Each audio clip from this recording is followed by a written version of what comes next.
All right, let's see.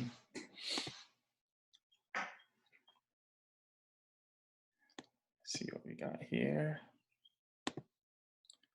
All right, fantastic. Let's see now.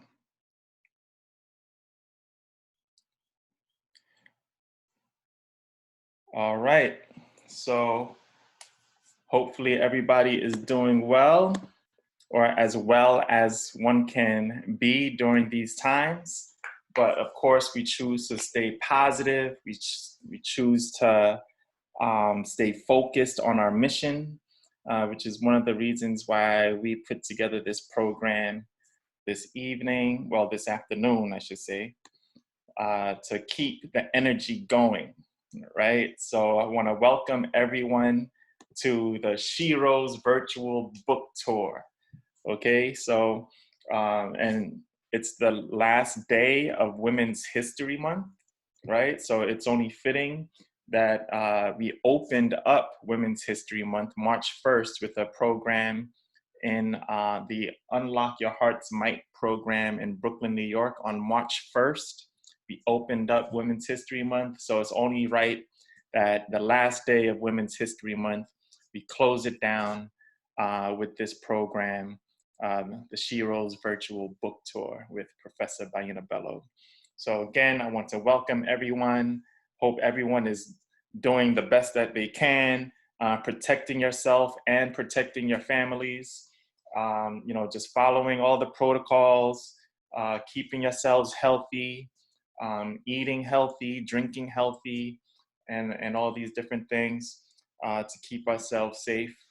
And let's get started. So my name is Franz Court Jr. I'm not sure if you guys can see me right now. I have my camera on, but I can't see myself. So I'm pretty sure you can see me. If you can see me, just put the text in there in the chat room saying if you can see me or not. But yeah, again, my name is Franz Court Jr. I'm an author and I'm a publisher with Thoroughbred Books. And yes, I can see you. Okay, everyone can see me. Cool. I can't see myself, so I have no idea what I look like. So author, publisher with Thoroughbred Books. I've been, I wrote 3 books so far. The first one, Haiti, First Black Republic. Let me go ahead. Make sure you mute yourselves, guys. I'll do my best to keep everyone muted. First book I wrote was Haiti, the First Black Republic, which is sort of like a children's book about the Haitian Revolution. Well, not really a children's book, but an illustrated book. Children can read it, adults can read it, and get some more information about IET. And then the second book I wrote, Makandal, the Black Messiah, one of my favorite revolutionary stories, Makandal. And the third book I wrote was Bookman and Cecile Fatima, Black Revolution. And all self-published. I started my publishing company in 2015. And the last book that we put out last year was the one that you see on your screens right now, Shiro's of the Haitian Revolution, written by the great Professor Bayyinah Bello.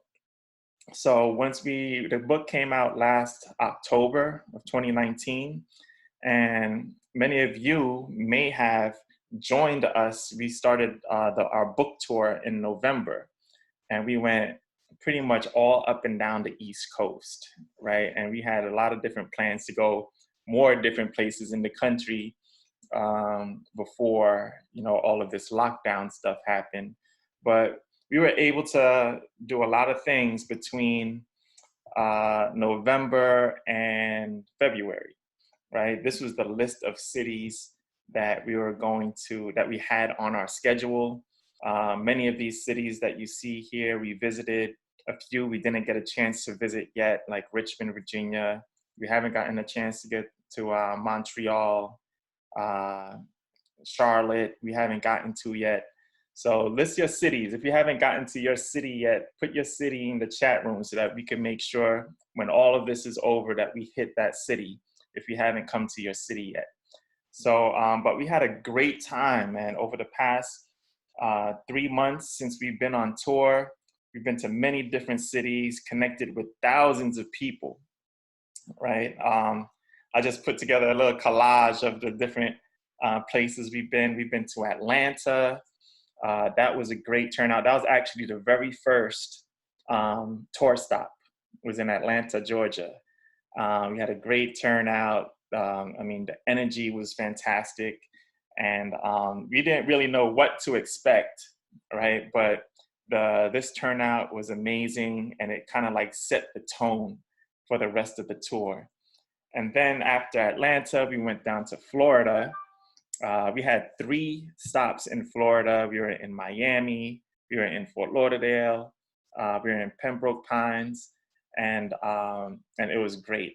Again, I mean, hundreds of people came out to share the Shiro story and come see and meet Professor Bello for the first time, right? Which is great.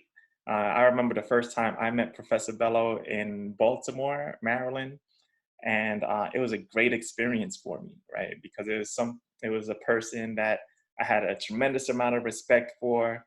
I tried to see all of her work, all of the work that I could, on YouTube, and just meeting her for the first time was kind of surreal. So I experienced that over and over again every time someone came to see Professor Bello for the first time. And then we had our Brooklyn event, which was another amazing event. It was like close to 300 people packed in a little room. But I mean, the energy in that room was amazing. You could see me over here at the end of the event, I was trying to get to the front, but it was just so packed, so many people. It was just awesome. And you could see some of the youth giving up their seats. You see them standing up in the back on the side over there. People were sitting on the ground. I mean, it was just an amazing atmosphere. And then we had Philadelphia. Philadelphia was amazing as well. We had packed room. Every event that we had was well received, well attended. New Jersey, we were in New Brunswick, New Jersey. You see the room over here to the left. But this is the Shiro's team right here to the right. You see, that's me on the left. Of course, Professor Bello in the middle. And that's Kervin Andre. He's the illustrator of Shiro's, right? He lives in New Jersey. So we were in his hometown. He came to hang out with us, and we had a great time. We visited New Orleans. New Orleans was awesome as well. So we went to a lot of different places. Of course, I have to give a big shout out to Gerline Emmanuel with the Liberators bag, that bag that you see Professor Bello carrying right here with the names of all of the women, that a lot of the women that are in the book. In fact, all the names of the women that's on this bag is featured in the book. There's 10 women in the bag, there's 10 on the bag, there's 10 women on the book. So that was awesome. And Gerline gifted the bag to Professor Bello, and the bag has been doing really well. So I'm gonna put a link to where you could purchase the bag if you're interested in that bag in the chat room, where you could get more information on the bag. We visit Baltimore. Baltimore was especially great because we picked out a lot of people from the audience, and Professor Bello was kind of like giving them like almost like an evaluation, right? It was amazing. Just trying to bring the greatness out of people. There are a lot of people that we met on the tour that didn't understand the power that they possess.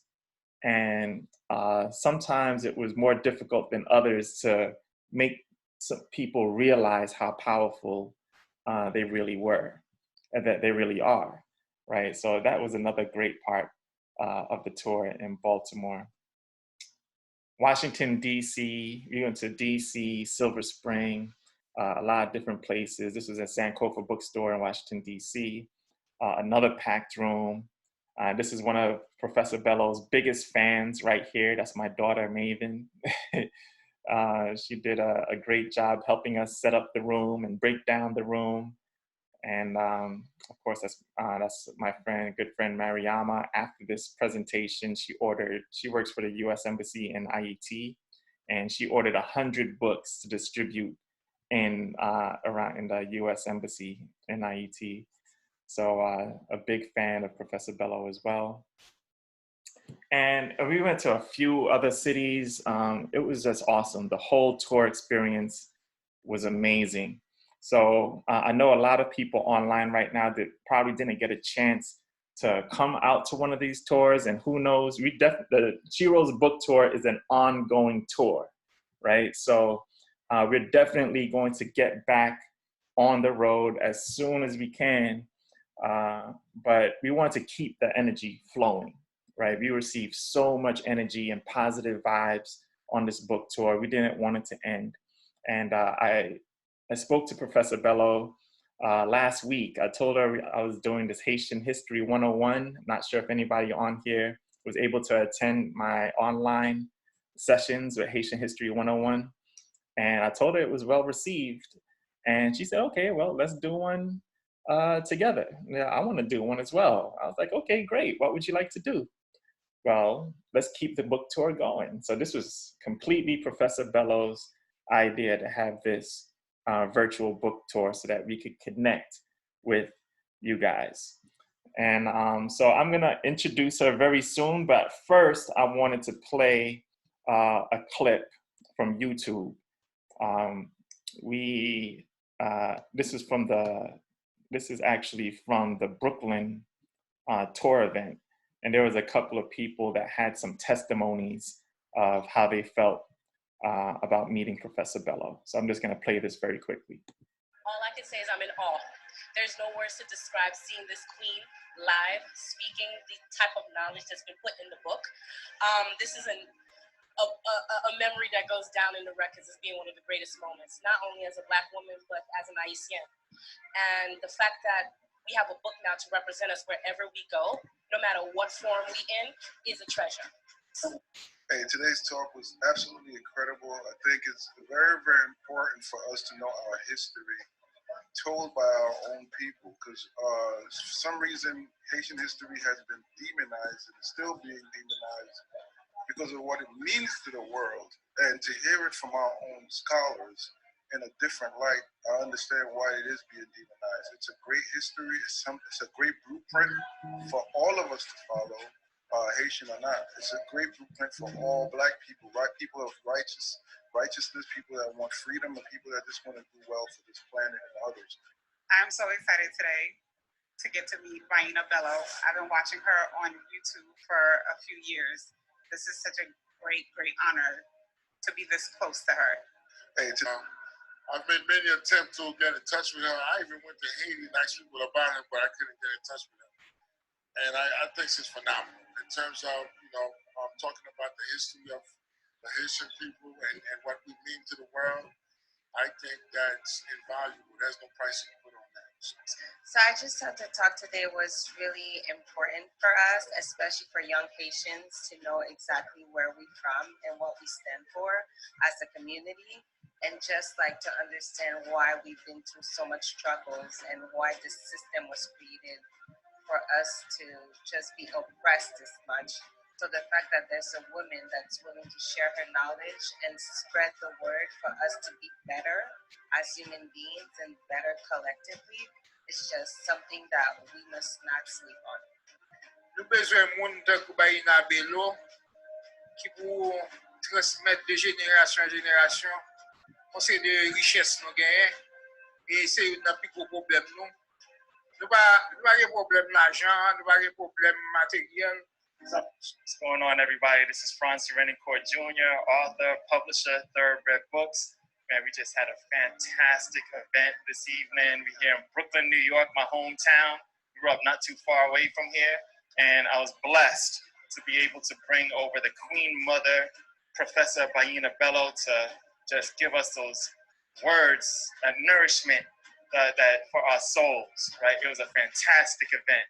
And I want to shout out Peakley's on Franklin Ave in Brooklyn for hosting us. They were the sponsors of the event. My boy Franz Michel did a fantastic job hosting us. Also, of course, I want to thank Professor Bayyinah Bello giving us her time to come here and do what she does. And I'm just looking forward to the next one, man. Make sure you keep in contact with the Shiro's book tour. We just finished Brooklyn. Still got Boston, Providence, New Jersey, DC. So make sure you check out my website, www.thoroughbredbooks, to get all the info. Thanks again.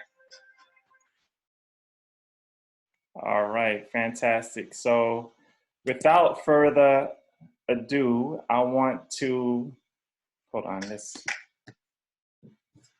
I want to introduce our feature speaker for today's event, Professor Bayyinah Bello. Let's see if we could find her on here. Here she is.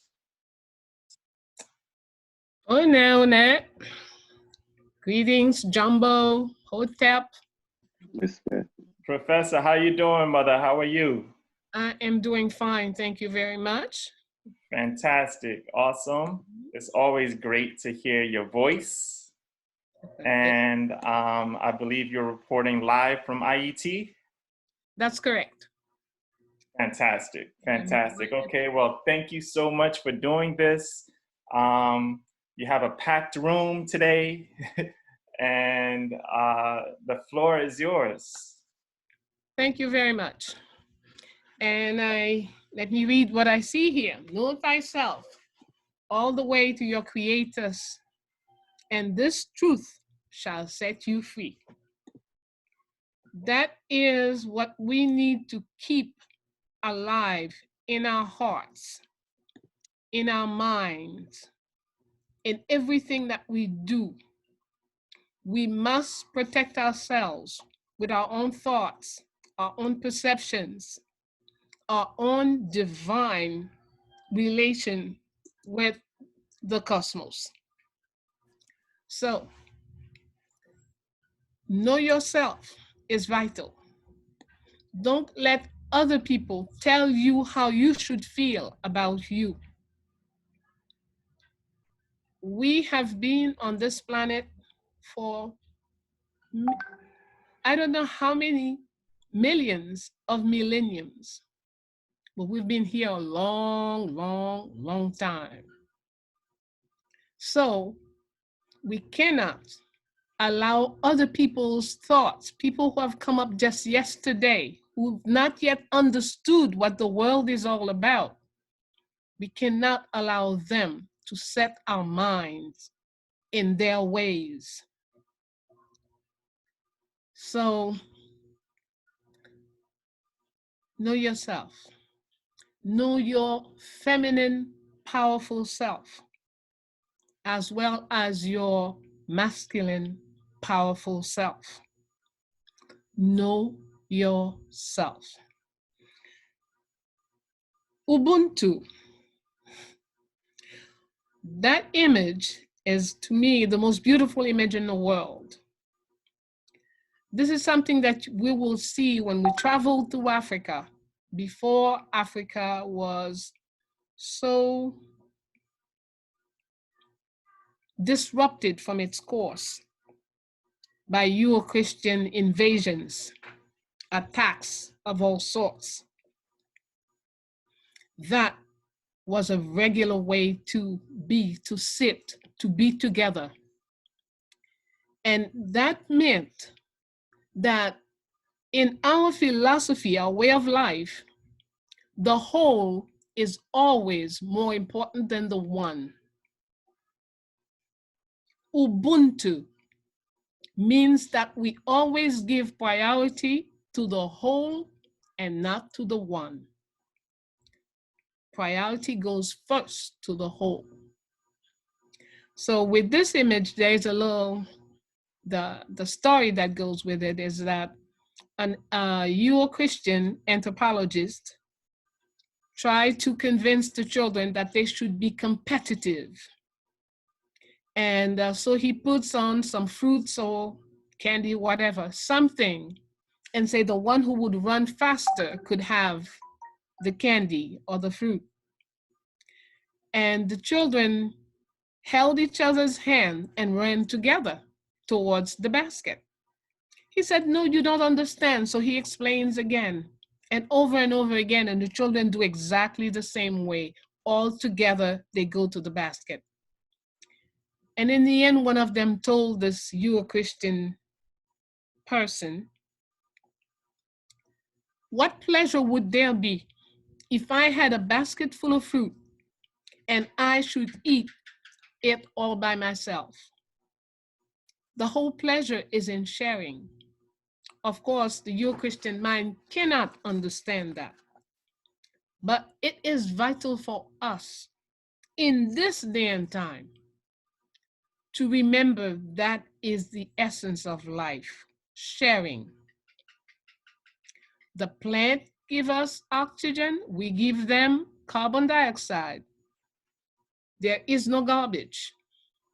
Everything that exists, there is some life form that it is useful to. There is no garbage. When this is the mentality, in fact, maybe some of you might want to go back and read some of the first Euro-Christians to go to Africa. And one of the things that came up through all their writings, they saw no garbage. Everywhere they went, they saw no garbage. And many languages, many cultures have no concept of what is poverty. No garbage, no poverty. It is a philosophy of life that produces that kind of behavior, that kind of way of dealing. So let us go back to being ourselves. And so we can stay healthy in the soul, in the mind, psychologically, mentally, in our thoughts, in our words, in our behavior. If we are clean, healthy in the soul, in the mind, nothing can invade our body. So let's go look at some of our great women, since we did say this was a She Rose virtual tour.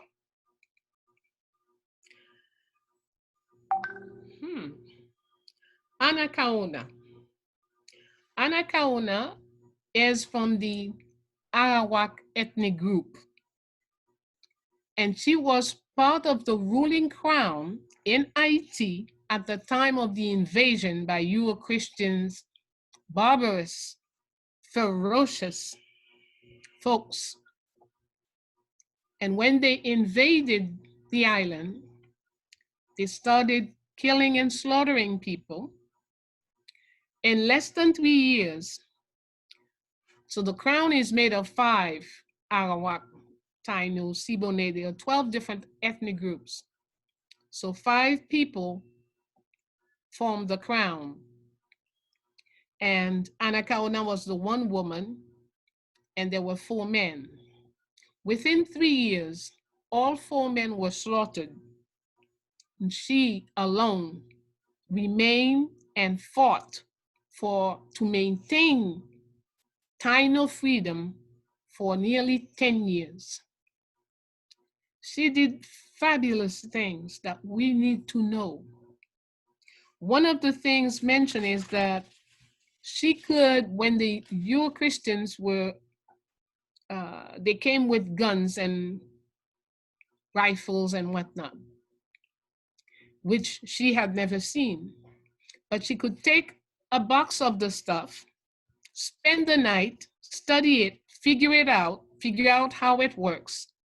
And then the next morning, if they attack her people, she would be ready with their weapons to fight against them. What makes someone able to do that? Number 1, no fear. Once there is fear, everything can happen to you. Once there is fear, you have no control over yourself.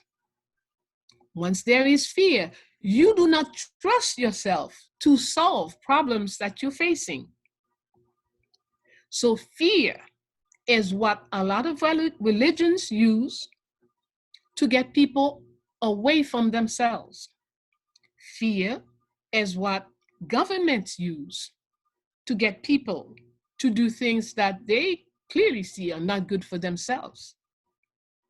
So, Anaçaona showed us how when you stay in a fearless mode, you trust yourself, even the things you don't know, you will come to know by yourself. To me, that is the main lesson. Of course, she gave us many other lessons, but to me, the primary lesson from studying Anaçaona's biography is understanding how fearless this woman was. Peaceful, quiet, yes, but absolutely fearless. A second element in her biography confirms the place of fearlessness in that woman. When she was eventually captured in what is today Léogâne in Haiti, of course, it was a trick. They pretended to come to sign a peace treaty. And our people still forever signing peace treaties, not remembering how many of our leaders were taken with peace treaty signings. But so she agreed to have them come to Léogâne to sign the peace treaty. She welcomed them with graciousness, hospitality. Once the peace treaty was signed, Ovando, the Spanish guy who was in charge, the Spanish military, made a signal to his men hiding in the background. And they invaded the space, slaughtering everything in sight, including animals and vegetables. Burning trees, cut down and burn trees, slaughter every animal they could put their hands on. Kill everybody was the order, except for Anaçaona and a few members of her family. They were tied behind horses and dragged from Léogâne to Santo Domingo. That is about a 10-hour ride by car today. So imagine what it meant being dragged behind a horse, being dragged by a horse. Well, she's the only one who made it alive. Even though eyewitnesses say she was nothing but bones and bloods, having lost all her skin and flesh to the stones and trees on the road. This is how good Christians treat people. So then they did a trial, and she was charged with treason against Spain. You come to my country, you steal, you rape, you kill, and then you will judge me for treason against your country. But we still see that going on today. Nothing has changed. Criminals arrest people in their own countries, judge them for whatever they want. It's done every day. In our own eyes, within a system that we call democracy. But let's go on. So, Anaçaona is judged, found guilty, and she is sentenced to be hanged the next morning. In the night, the priest came to visit her, asked her to convert to Christianity so she could go to paradise. She asked him, are there any Spaniards in paradise? He said, yes. She said, that's okay. I don't need to go there. I will stay with my Zemes. And so he reported that she refused. And so they reconvened and decided that now she would have 2 instead of just 1 death. She would be hung and burnt. And that's what they did to our caciques, and like the Spaniards did to our caciques, Anaçaona, in the town of Santo Domingo. And these people want to teach us about democracy, fairness, justice. Please think. Use our brain. We must use our brain. We must use our heart. Whatever is going on in front of us, we must analyze. You cannot analyze if you're fearful. Must develop our fearlessness. Our caciques has shown us the way. So, let's take a look at Toya. Oh, Empress Felicitation. Well, Toya, fine. Aunt Toya is a fabulous woman from Dahomey. It's important for us to know, understand, Dahomey, since the 1st century, according to your Christian's calendar, 1st century, Dahomey has a male army and a female army. The 2 armies are equal in power, but each have their own functions. A female general has no less power than a male general. Every grade that is in the male army, we find them in the female army. With one little difference. No military male can walk around the king with weapons. Only female can be armed around the king. And it is to the female's army's function to ensure the security of the capital, and of course, that of the king. So, the women who enter this army do this before they're 10. In the army, they are trained. They learn about history, about geometry, about astronomy, about medicine, because if you're military, you must also know how to heal, how to treat people. So she received all this training. She accomplished all that she had to accomplish before, and they have no relationship to men. They cannot marry, become engaged, or anything. As a matter of fact, the law is when a military woman is walking down the street, all male must remove themselves from the street, from the road, and let her pass. And you do not have the right to look at her. Everyone must turn their back. Males must turn their back. They cannot look at the female military. So, after the woman has accomplished everything she's supposed to, then she has permission to create her home and to marry someone. At that point, the woman will choose the husband she wants. And usually it's considered a great honor when a military woman chooses you as a husband. So this is how Toya had reached that stage in her life where she was supposed to choose her husband by the next moon. And she was captured in a sacred forest as she was choosing plants so she could make medicine.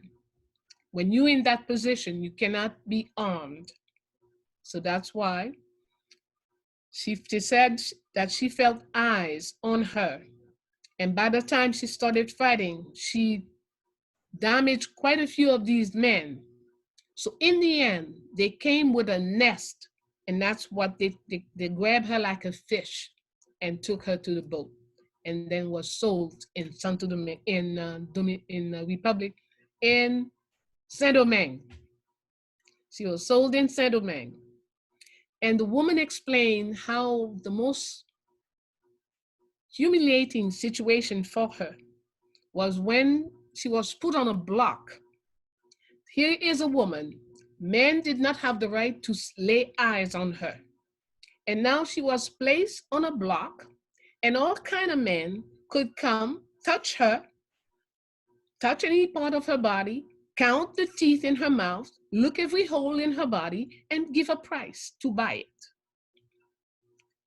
I do not understand that, coming from where she came from, that these women did not just die from that experience alone.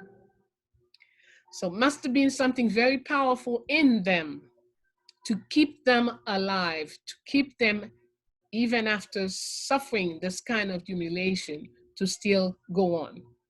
But anyway, Toya went through this, but shortly after she was purchased, she arranged to dash away. Remember, she knows how to read the night sky. She knows plants very well. So she knows when she's running even on a territory that she does not know, she recognizes the type of plant that tells her whether she's going towards the mountain or going towards the sea or towards the river. So she is well educated in life, in reality of life.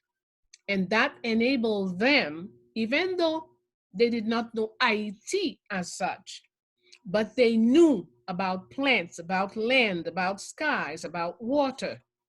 That education would enable them to run away to the mountain and hide. Marooned was the term used. Okay, so she marooned with the intention to create an army, but she did not meet the right people. So ultimately, she decided that since their motto was conquer, their motto in Africa, in Dahomey, the female army's device is conquer or die. So since she was not in a position to create an army and attack the whole system of slavery, she decided that she would take herself off the planet and started to collect the plants with which to take care of it. That's when she's gonna meet a woman, a pregnant woman, and they're gonna befriend each other. She's gonna stay with her to help her deliver.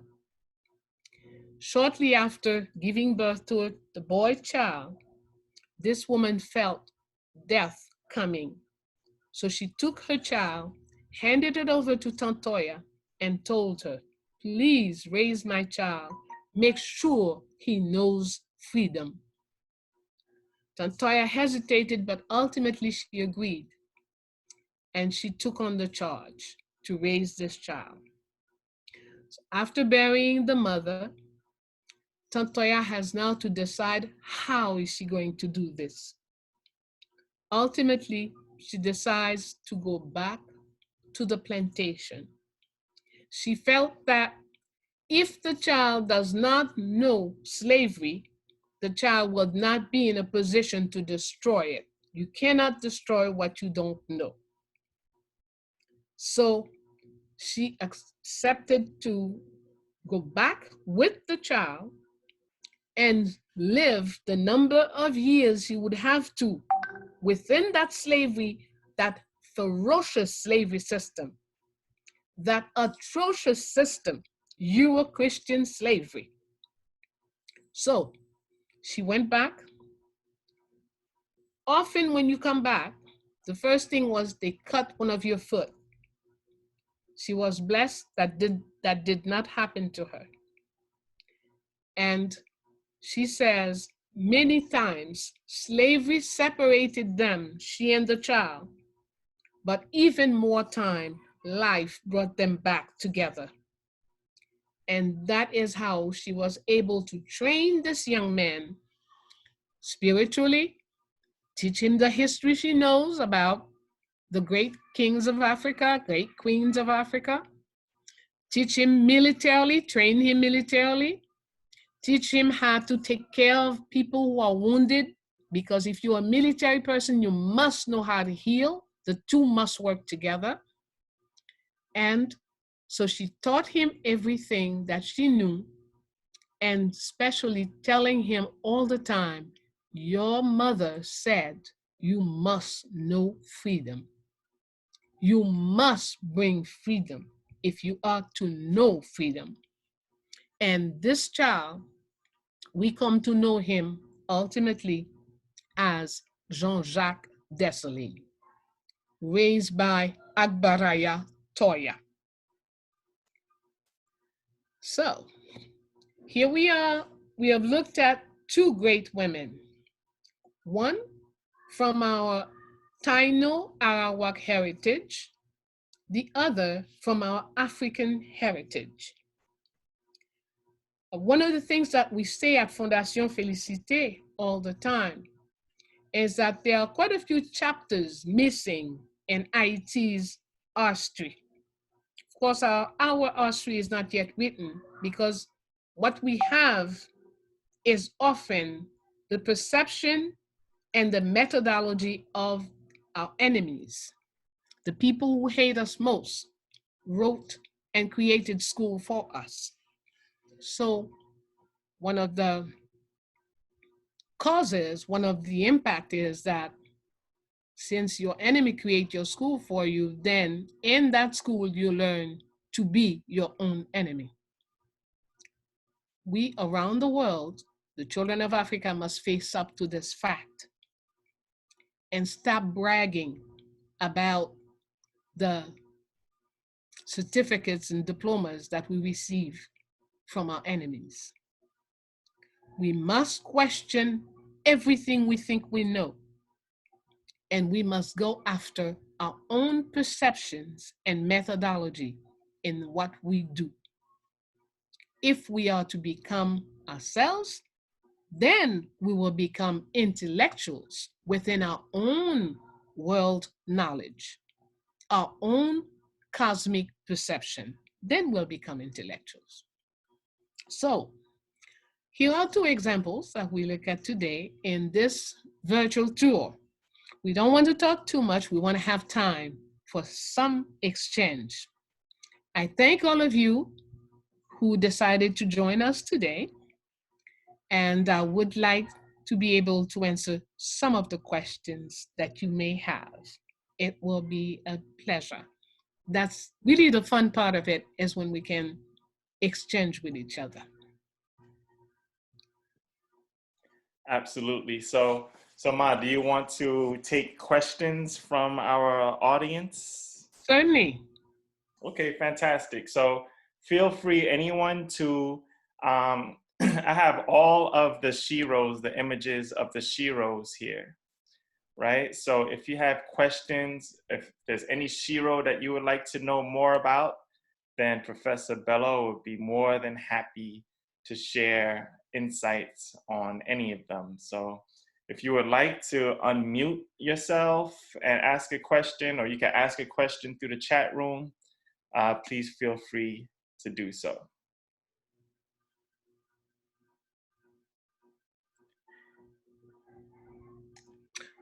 While you are thinking about your questions, question is the vital element for learning. If you've heard anything and you say, wow, that's great, you've learned nothing. You start to learn when you can say, well, she said this, how about that? What if, maybe. Once you start doing that, that's when you start learning. So please make an effort, even though I know we've gone to schools that did not teach us how to question. We've gone to churches, they tell us don't question, it's a sin. We must question everything. That is the way to begin to learn. Please. I have a question. Okay. Very happy to hear you. My name is Alexandria. What's your name? Where are you joining us from? Okay, so my name's Alexandria. I'm a student in Cincinnati, Ohio, in the US. And I'm curious, in writing about these sheroes, how much did you balance going through like historical fact or record versus like oral histories or just information you channeled from spirit about these women and their lives? Very good question. Thank you. Number one, everything started with information. I'm not the first person to write about women in history. So I did read some of our elders, what they left for us. But I did not limit myself to what I read, because I had to also question a lot of what I read. I had to question who wrote it. For example, you might find Africa, let's take Africa. From the 1st century to the 7th or 8th century, most African nations have female armies. How come we don't read that anywhere? How come it is so rare to find an author who says it? Okay, so one of the things I stopped just constantly going to Euro-Christian authors. Okay, there's an Arab author, for example, Ibn Battuta. When you read Ibn Battuta, who traveled through Africa and who wrote quite a bit about different African countries that he visited. And one of the things, because he's a Muslim, an Arab Muslim, he was shocked when he got to Mali, for example, and he noticed that, there are Muslims in Mali, but the African women were not locked up. They're not, there were women at the university teaching. They sat in the living room and discussed things with everybody. He was shocked to note that African Muslim women had totally different behavior than Arabic women. So his books are there, they're available to everybody. How come we don't find any Euro-Christian mentioning Ibn Battuta? So these are the things that we were blessed, A, to travel, B, to be among griots in Africa, people who know 1,000 years of history, 500 years of history, 2,000 years of history, and their whole life is to sit down daily, day after day, and recite the history they know. And often there are structures set up where people come and listen to them, people who know, listen to them to see if they're not making any mistakes in the information that they are. So I was blessed to witness this type of methodology of history, okay? And so when I returned home, I questioned, do we have griots, natural griots in Haiti, even though we don't have a structure, we don't have this, we don't have that, but I would find it very difficult that even 300 years or 400 years of slavery could not erase that. And sure enough, I started. Well, the first intent was when I started realizing there are many Haitians who live over 100 years old. So Fondation Félicité decided to do a research to see how many there were. And so we started meeting people 110, 120, 125 with clear minds who know a lot of things. But then we start to identify those who have a special relationship to history. You ask the person, what president do you remember? He says, oh, I know them all. The ones I live, the ones my father told me about, and the ones my grandfather told me about. Aha. If the person is 125, let's say the 90 years that he lived in the country, he knows that. And then his father gave him 20 or 30 years more of history, right? And if he knew his grandfather, he has another 10 years. Now, when you're in a country that's 200 years old, this person has 150 years of history. Mm. And then I would take some of this information and go look at documents and see how much of it I will find. Or sometimes you find the same information, sometimes you find the deformed information. And this is why, you know, there's a historian here who writes in her book, the US invasion of Haiti taught Haitians hygiene. I said, wait a minute. Does that mean prior to 1914, Haitians did not bathe, we did not dress, wait, what is this?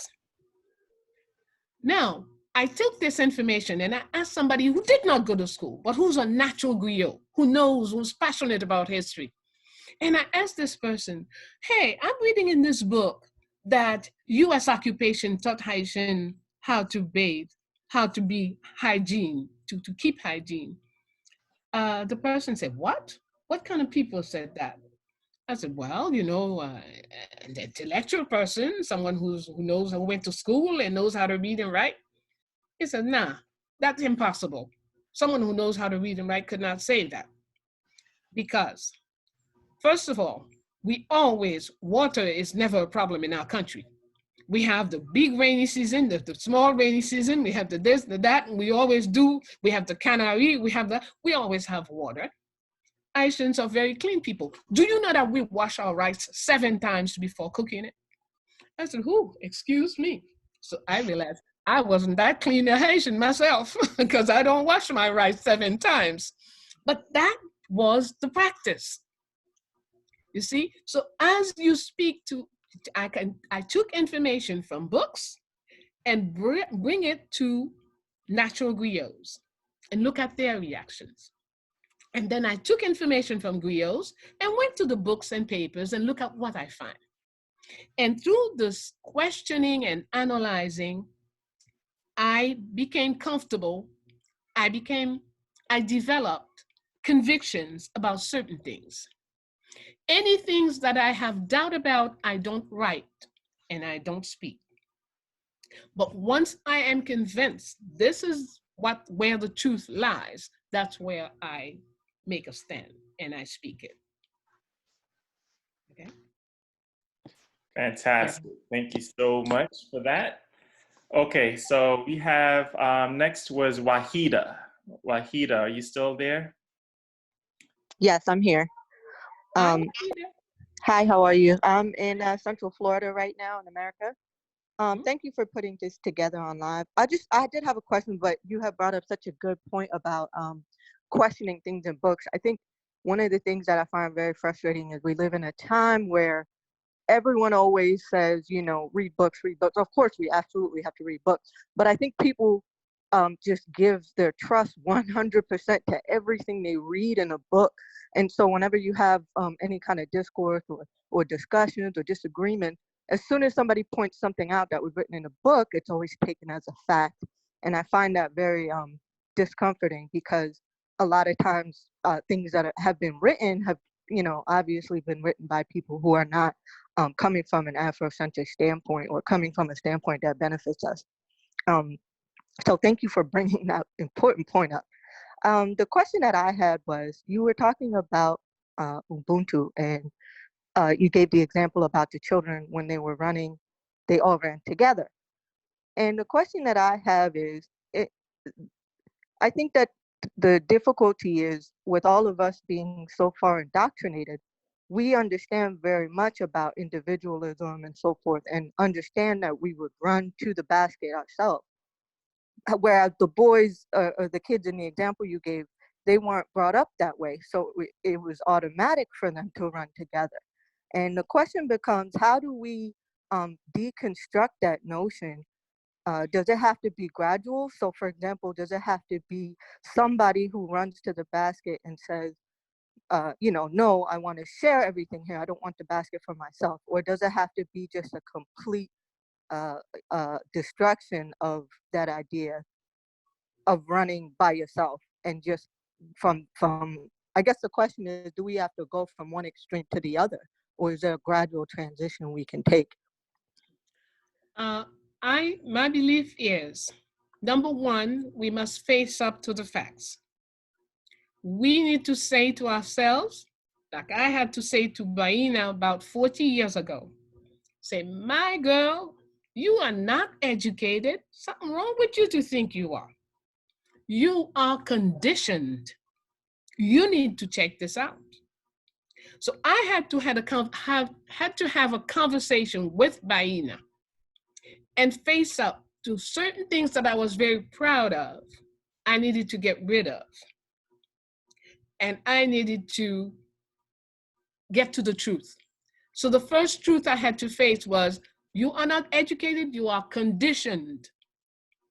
Conditioned people are practically robots. You're made to think things are a certain way and to act accordingly. So at one point, each one of us who want to become ourselves have to face up. And then we're gonna find our own pace to deal with it. Let's say we were to say, okay, we all need to stop smoking. Some of us will just put down the cigarette, take the cigarette out their mouth and say, I will never smoke again.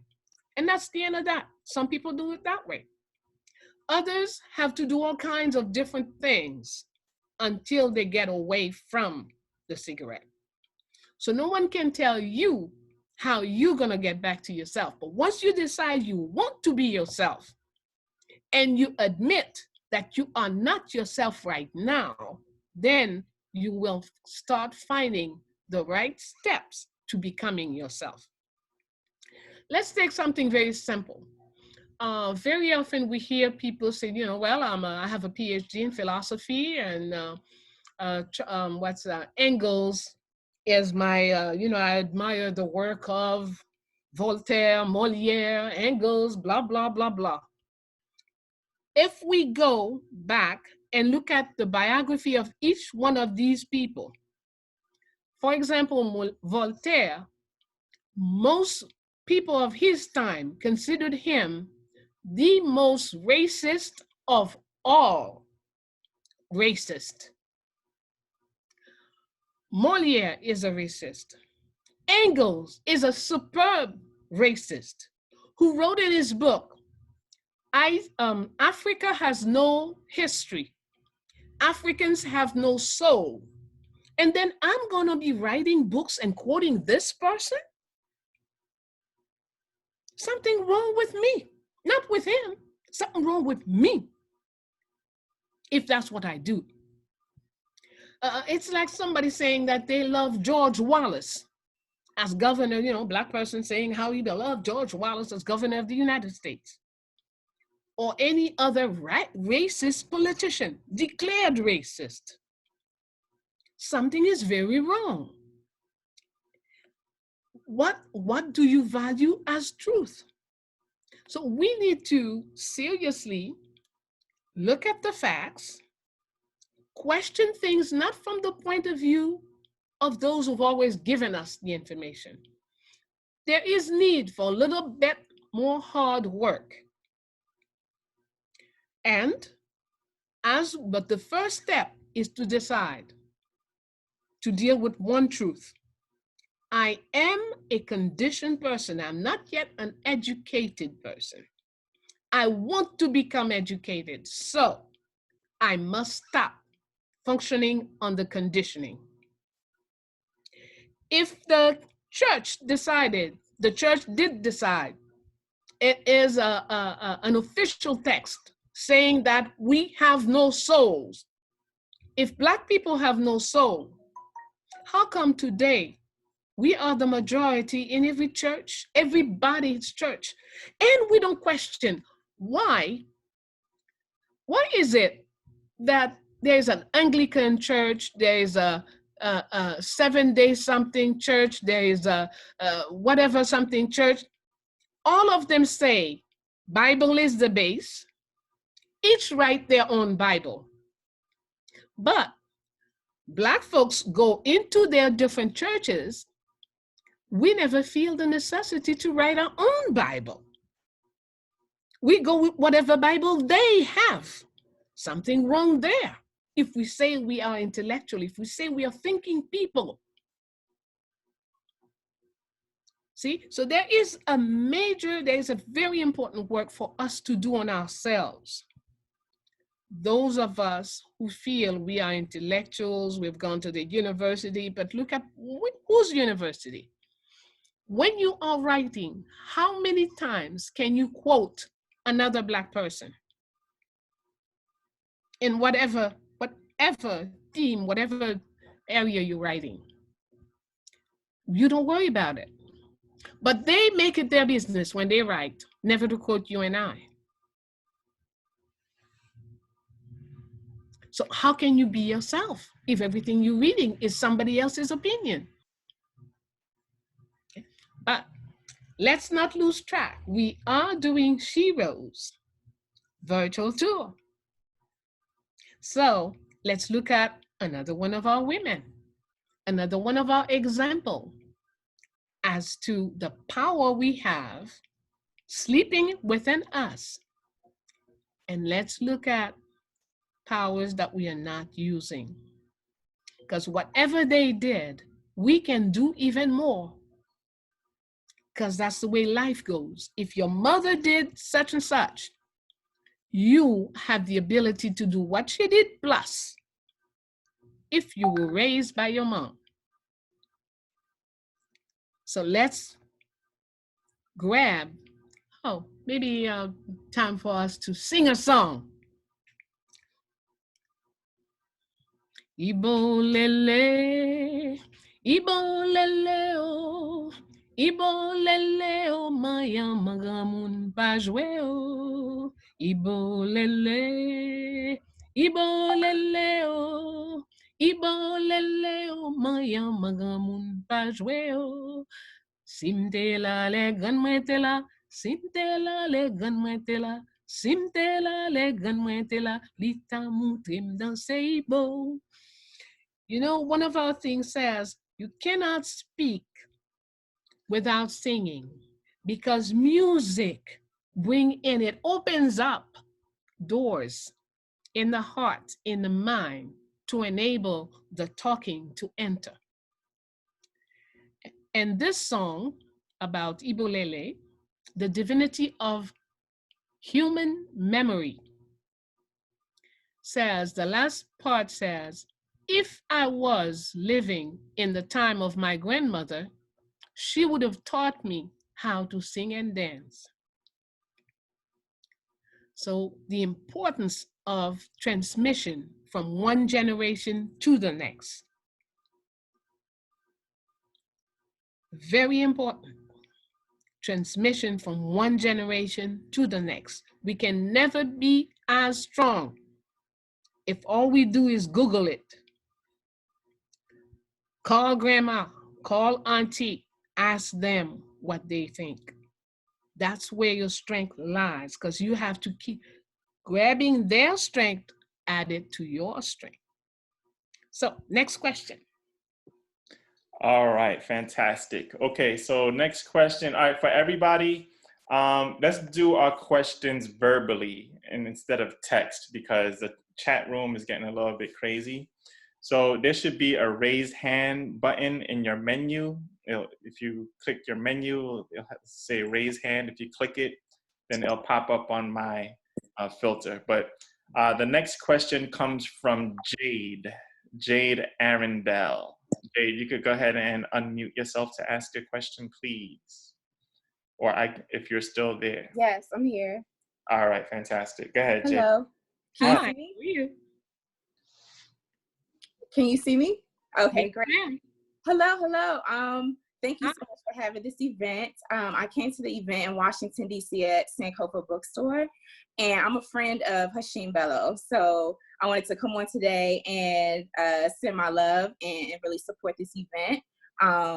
My question is about how the Sheroes of the Haitian Revolution took care of themselves in a spiritual sense in order for them to be victorious, and things that you think that we should be doing as well to take care of ourselves, because we know that, you know, warfare is spiritual, it is mental, and it's also physical. Thank you for a marvelous question. Absolutely. First thing we have to understand, in our worldview, the African worldview, We don't have spirituality over here, religion over there, and science over here. It's all one. So no one was debating whether or not you're going to do, spiritual. Spiritual is part of our lives. So when we raise in the morning, you might see somebody just singing a song. And you think, well, she's just singing a song. But no, let me take a better example. The Arawak people, when they wake up in the morning, they would never speak. They don't speak. You don't speak to your husband, even though you slept. Each one will wake up at its own time and go to the river to take care of the hygiene, right? Which we're supposed not to know how to deal with, right? So they go to the river. On the way, they greet every tree, every animal that they meet on their way.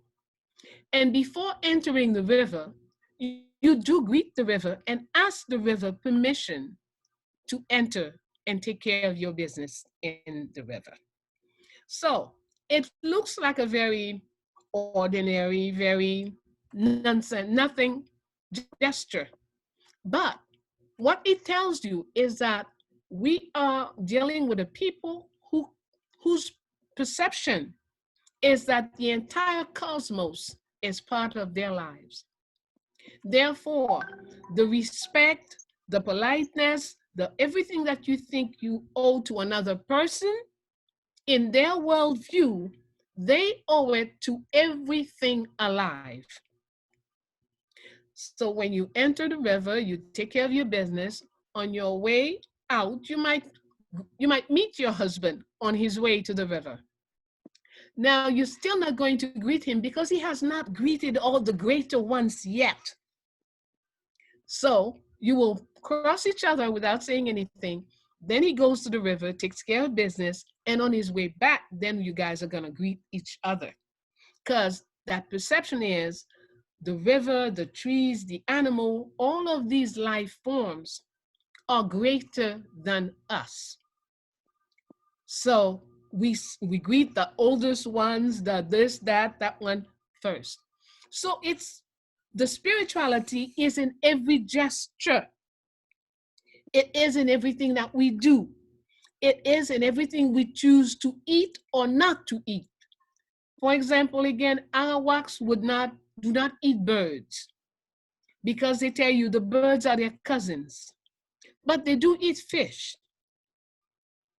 You see, so each people will have, when people have something that they eat or something that they don't eat, there are good reasons for it.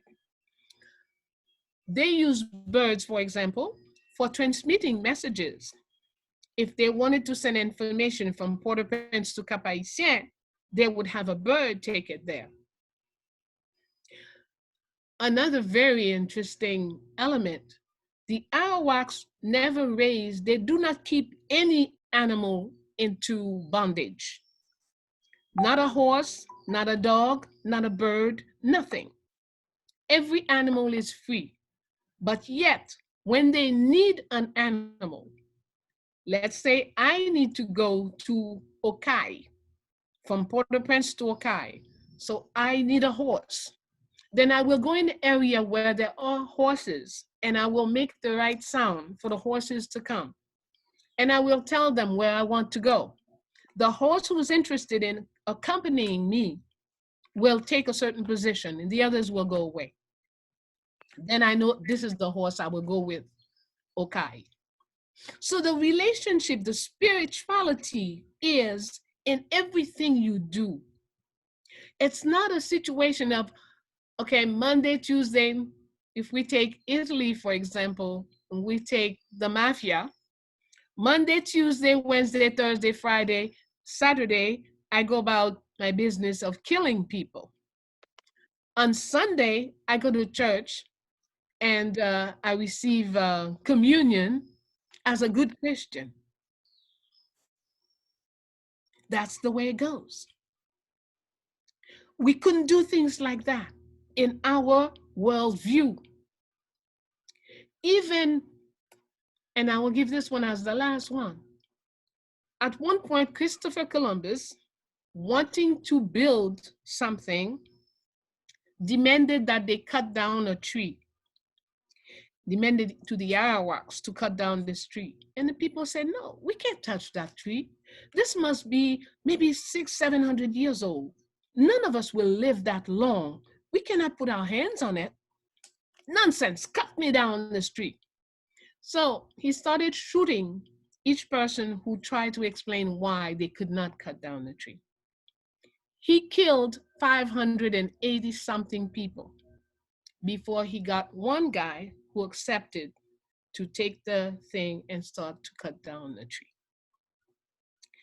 Because something very profound in us say that the tree is so important for the work that it does in helping humans staying alive. We cannot treat a tree any old kind of way. But we're living today with people who claim to be religious, and they enter a forest, acres and acres of trees, and slaughter it all down for no particular reason.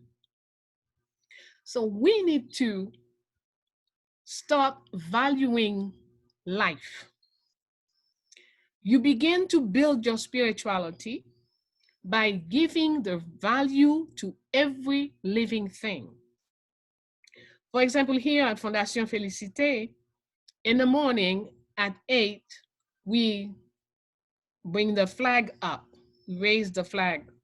We sing the national anthem. After that, we start greeting everyone. We greet Haiti. We greet, of course, all the people that are with me, people who work with us, the volunteers, everybody who is there. We greet each other, but we greet the trees, the plants, the flowers, the animals, the insects, the birds, every living thing. We greet them. Because as we connect to all living form, then we connect to all type of forces.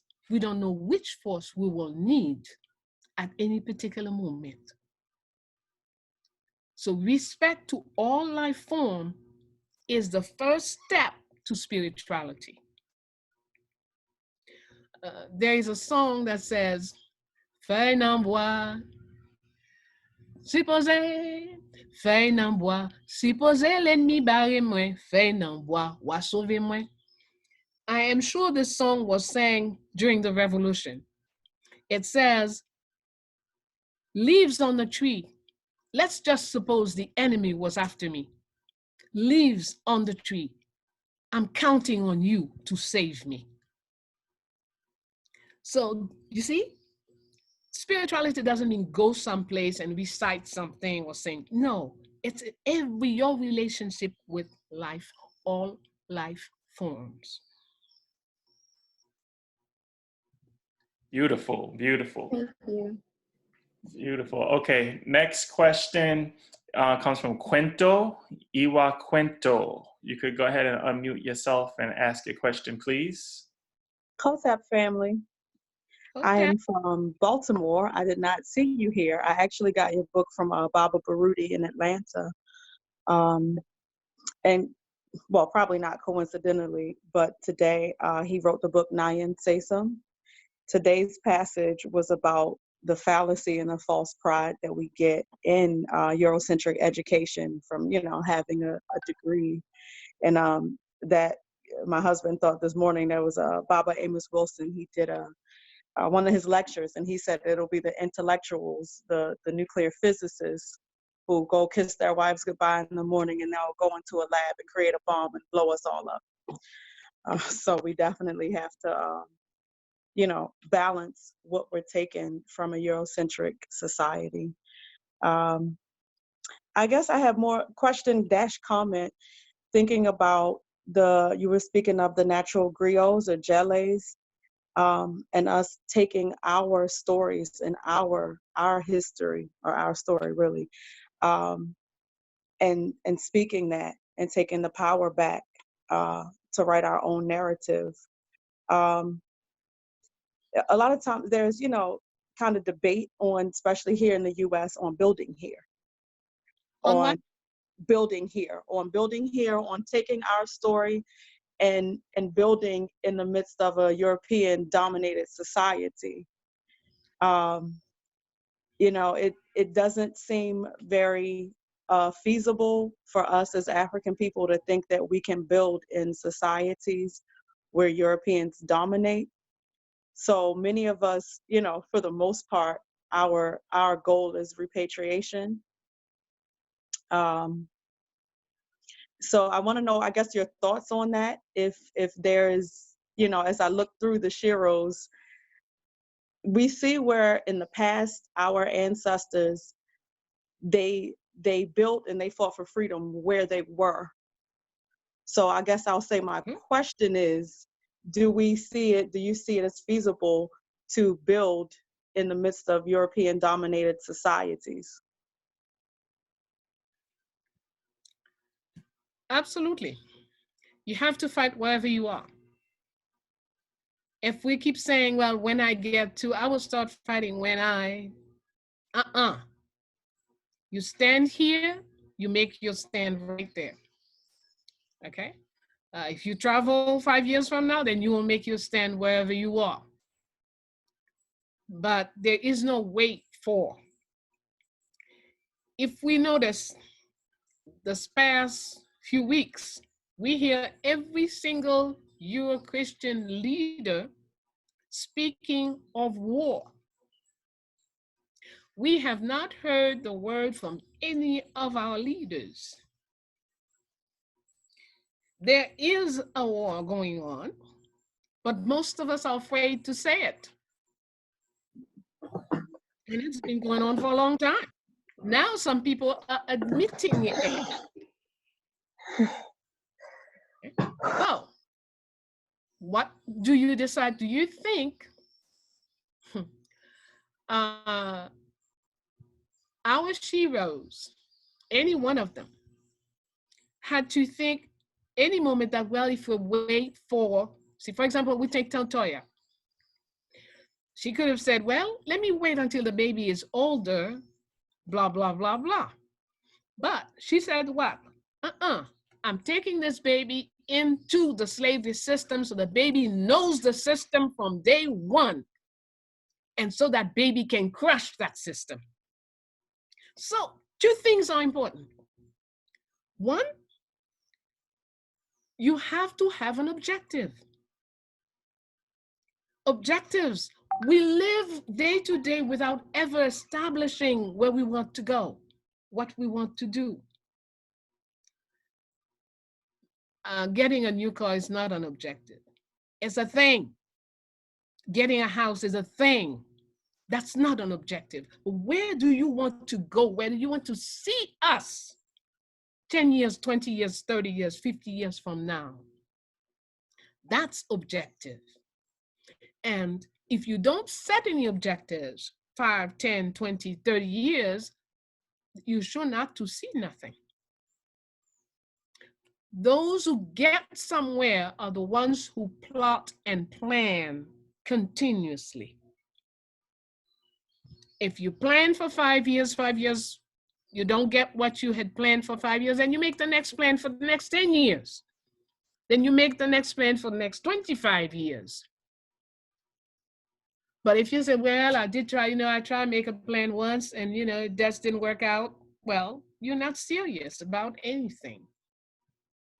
Okay? So, spirituality, and you see those 2 questions, the question before and that question, really the same question. If you do not have strong spirituality, it is extremely difficult for you to look 10, 20, 50 years down the road. I'm 72 years old. So most people would say, well, when are you going to retire? I said, how do you spell that word? I don't know it. Okay? Not part of my vocabulary. All right. I have plans for 30 to 50 years from now. I might not be the one to do it. Maybe you're the one who's going to take it up. But it's important that I make the plan, and it's important that I share the plan. Because whoever has the baggage and has the courage, how do we succeed? Number one, questioning. Questioning builds courage. If you've never questioned anything in your life, you've always recited. The Bible said, verse 44, Quran says 129, you're not into anything. Got to question. Got to question. Question helps you to build courage. Courage brings you to knowing your own thoughts. Therefore, enables you to speak your own word based on your convictions. There is no speaking if there are no convictions. So, questioning, courage, word, so we speak, observation, observe the reality of the world. Meditation, take the time for silence, go in. When you have important questions, don't ask the neighbor, go inside, ask yourself. Meditate. And once you start to become yourself, you'll find that the whole world gives you answers. You might ask a question and then you step outside and you see a little bird and it's doing, oh, I was wondering about, so this, okay. A lizard could give you the answer. You turn on the television, some stupid commercial comes on and it gives you the answer to what you were wondering. So, but if you didn't ask the question, all these answers will be right there in front of you and you will not see them. You will not learn anything. So, questioning brings courage. Courage gives us the power to speak in our own way, according to our own convictions. Then we go to observation. Then we go to meditation. And then we're ready for action. Without these elements, there is never any actions. If you never question anything, you will not be building courage. You will be building the exact opposite, which is, what's the opposite of courage? Fear. Coward. Cowardness, absolutely. That's what you'll be building. And that's what most people are building right now. The whole program on the television and radio is to build fear, so you don't think, so you do what you're told. So, if you're not building courage, you're building fear, you're building cowardness. If you don't have your own word, you don't know what your own thoughts are. You're just into repetition and submission. If you you don't observe the world, you will fall into illusion. They will create a world for you, put it in your head, and you will take that as truth. If you're not observing, you're not meditating, then whatever people, you'll be very big as saying, yeah, Google said it, said it, blah, blah, blah said it. You don't even know what you think. Okay, so the way to be spiritual is to question. The way to be a good fighter, a warrior, is to question. The same recipe will build your spiritual self, your physical self, your psychological self, your immune system, etc., etc., etc. Stay away from fear. In every situation, remain serene. Man, this is so good. Okay. All right. Next question. J Mac. J Mac, if you're still there, please unmute yourself. Greetings. This is Jay. Greetings, Jay. Greetings. I give so much thanks, Ma Bello. Big follower of what I've been able to gather from your teaching. for years, and I really give thanks for this opportunity. Sister before had kind of touched on the question that I had. I'm based in Boston, and I teach in a lot of different areas with a lot of Haitian brothers and sisters in one section of Boston. And for years, I've taught about the so-called triangle trade and our resistance and liberation versus freedom and these type of things. And my question was kind of related to what Sister was talking about, is that the lessons of these great women and, you know, Haiti being the first freedom in this hemisphere, I like to think that the Africans who fought on the slavers right off of the coast and got back home, they're the only ones who have freedom. So you're talking about vision. What do we call it? I would think that if Haiti had the lessons of these great women and gone back to France, gone back to Spain and taken the battle there to end global white domination at its roots, that would fulfill something deeper in our struggle, in the vision, you say, whether it's 20 years, 30 years. Like you say, if you can't market, you can't get it. What do you call that? What do you call the vision? I mean, what liberation or Why does it have to have a sticker? Does it have to have a sticker? Okay. Mm-hmm. I don't know that I would, first of all, if anytime anybody's mention a word, I like to define it. Okay, what is freedom? Freedom is that force that is inside every living thing that makes you want to be who you are. So, okay. Now, liberation is a system or put into place, a process put into place for people who are not free to gain their freedom.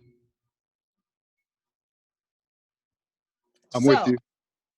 If this is what they are, I don't see why I have to debate whether, this is going to be, freedom is always inside of us. And once, for whatever reason, in whatever way, our freedom is constrained, handicapped, damaged, then we need to put up a liberation system in place to get back to freedom. Okay. So, now, Dessalines, two of our leaders have said a very similar thing. Dessalines said, once he finished establishing Haiti as an oasis for all Black people around the world, in the Americas, then he will need to have several thousand boats so he can go stop slavery at the root on the continent. That's it. Okay. Most people are afraid to even repeat what he said. So much less could there be a leader who wants to think about doing it? Okay. Now, the other thing I will also note, you mentioned, Haiti being the first, Haiti being the only. Be careful. All of our people have fought all over the islands. Yes, ma'am. That is the slavers' narrative that makes us believe that the rest of us just sat down and were happy to be slaves. Yes. False. Martinique fought, Guadeloupe fought, Brazil fought, everybody was fighting. St. Croix, 3 women in the 1770s. 3 women freed the island from Dutch occupation for nearly a year before they came back with a reinforcement from US, British, French to take back the island, arrest those 3 women, bring them to jail in Europe. And of course, erase that story. Most people in St. Croix won't be able to tell you that, even if they have a PhD in history. That's the problem. Okay? Jamaica, Nani, Kojo, Paul Bogo, all these fighters. In fact, my understanding of Jamaican history is that there were a lot more revolutionaries in Jamaica. They were much more determined. But Haiti, the revolution was successful and we established a nation. That's what makes the difference. Yeah. In Brazil, people like women like Dandara were fearless women who fought against the Portuguese. Zumbi, they're great revolutionaries in Brazil. And some of them created different villages free where they live freely for quite some times before the Portuguese could come up and destroy them. But of course, the narrative that they give us, it's the way to make them look invincible by denying all the places where we don't know all the fights they lost. We don't know. They tell us the story. I like in IT's history. They like to tell us, they make us recite by heart that Christopher Columbus arrived and then the Arawaks were so weak, they could not do the work, so they just died. So it was like the Arawaks were like butter people. When the sun came up, they just died. Yeah. So that's the kind of narrative these people put over and over and over again. And by removing all of their failures, for example, when you study the biography of in Dahomey, Béanzin, when you study Béanzin whooped their butts for years. For years, Béanzin was beating the French before eventually he did lose. But they don't tell us about all the parts where he was winning. They just tell you that in the end, in fact, they can't hide it. They usually, depending on who writes, the French usually say they took Béanzin and put him in jail. When the facts are, Béanzin was hiding for a time, and then he reached a point he was tired of war, and he brought himself to the French. And the women soldiers who were assuring his security, 2,000 of them decided that since the king had given up, they were not staying alive. And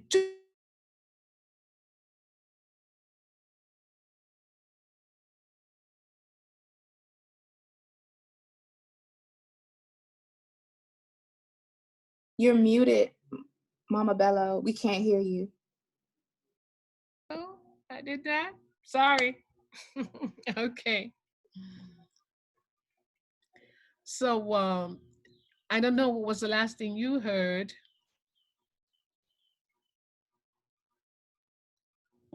You're talking about Béanzin. All right. So Béanzin, usually the French version just tell us the French arrested him and took him to jail. But the facts are that Béanzin was in hiding.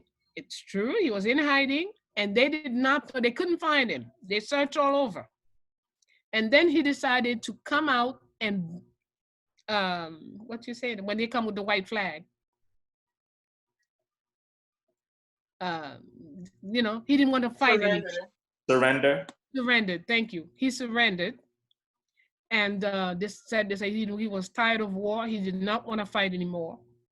So that's when the French took him, you know. But it wasn't that they had subdued him or they found where he was, you know.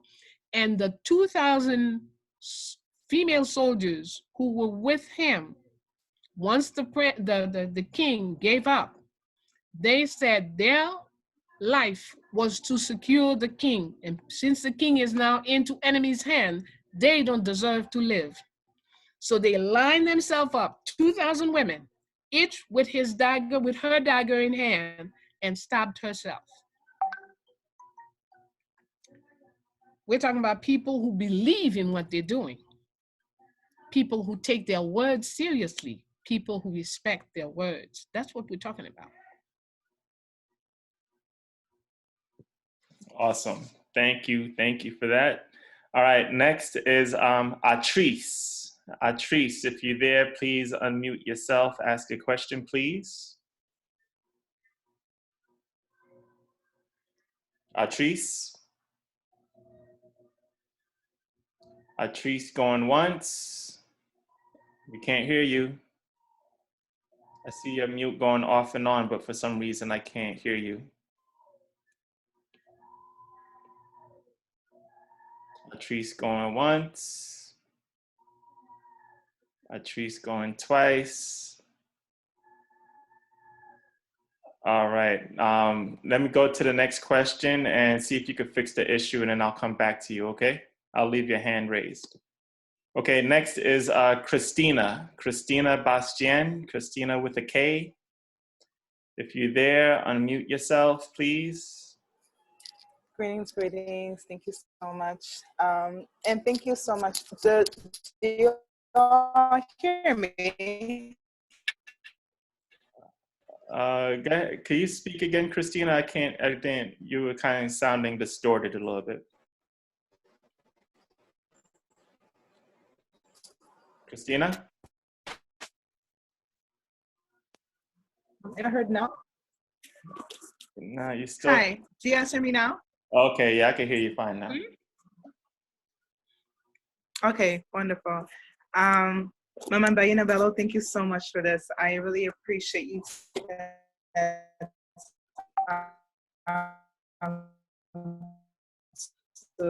All right, Christina, you're getting distorted again. I think your connection might be a little slow. Just more about Oh boy. Okay. All right, Christina, your connection is a little slow, I think. We can't hear you. You're distorted. We're going to go on to the next one real quick. I'll catch you when you get clear. Okay, next. I'll mute myself. Am I here now? Okay, yeah. Hurry up and ask a question before you mess up again. Okay, all right. I want to be able to say thank you to Mama Bayyinah Bello for having to take the time to show us our history and helping me to embrace African spirituality into my own life. My question, so there's a lot that I found myself running into as an artist. I am founder of a fashion line that focuses on like Haitian like information as well as African information as well. And that's going to be like literally worn on the person's clothing, which is sold here in Chicago. And later on, it actually opened the doors for me to saying, okay, so how about getting an airplane so I'm able to be in control of the trade and having to actually work on the ground and be able to build a farm from the ground up so I'll be able to produce my textiles. So it had opened up all of these doors. It's just a matter of which one is more serious. Over the years, I've seen that I had worked with a lot of people that are of African descent, conscious as we also do use. It's just a matter of recognizing the people for who they are, whether to see if they're trustworthy or not. And there is, I think her name has her name Jean in there. I'm not too sure, but if you can focus more so on the woman that was able to have many disguises, and it was the only one that Jean-Jacques Dessalines had trusted to be there in that environment when he knew and was able to recognize her that she was there. That's my question. You want to talk about Marie-Jeanne? Yes. Thank you. Mm-hmm. So, but I'm not clear what your question is about her. Oh, my question is being able to recognize people for me to work with being able to recognize their light as they are and their intuition, or not necessarily intuition, but being able to recognize the right people to work with. That is ultimately my question. Oh, well, that's the biggest question for all leaders. That's, you see, that's why we have no government in our various countries, because people don't understand. If you are a leader, then that's the first thing, the first talent that you are given is that you can sense the right person for the right place.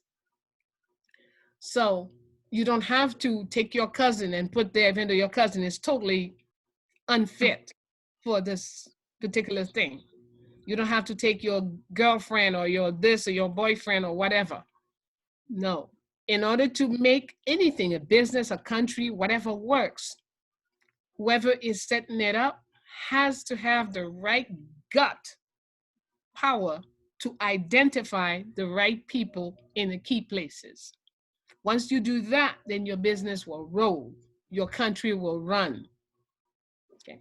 But most of us don't understand that. And we think, if I put my cousin, my niece, then everything will be everything. That's not so. So that's the key.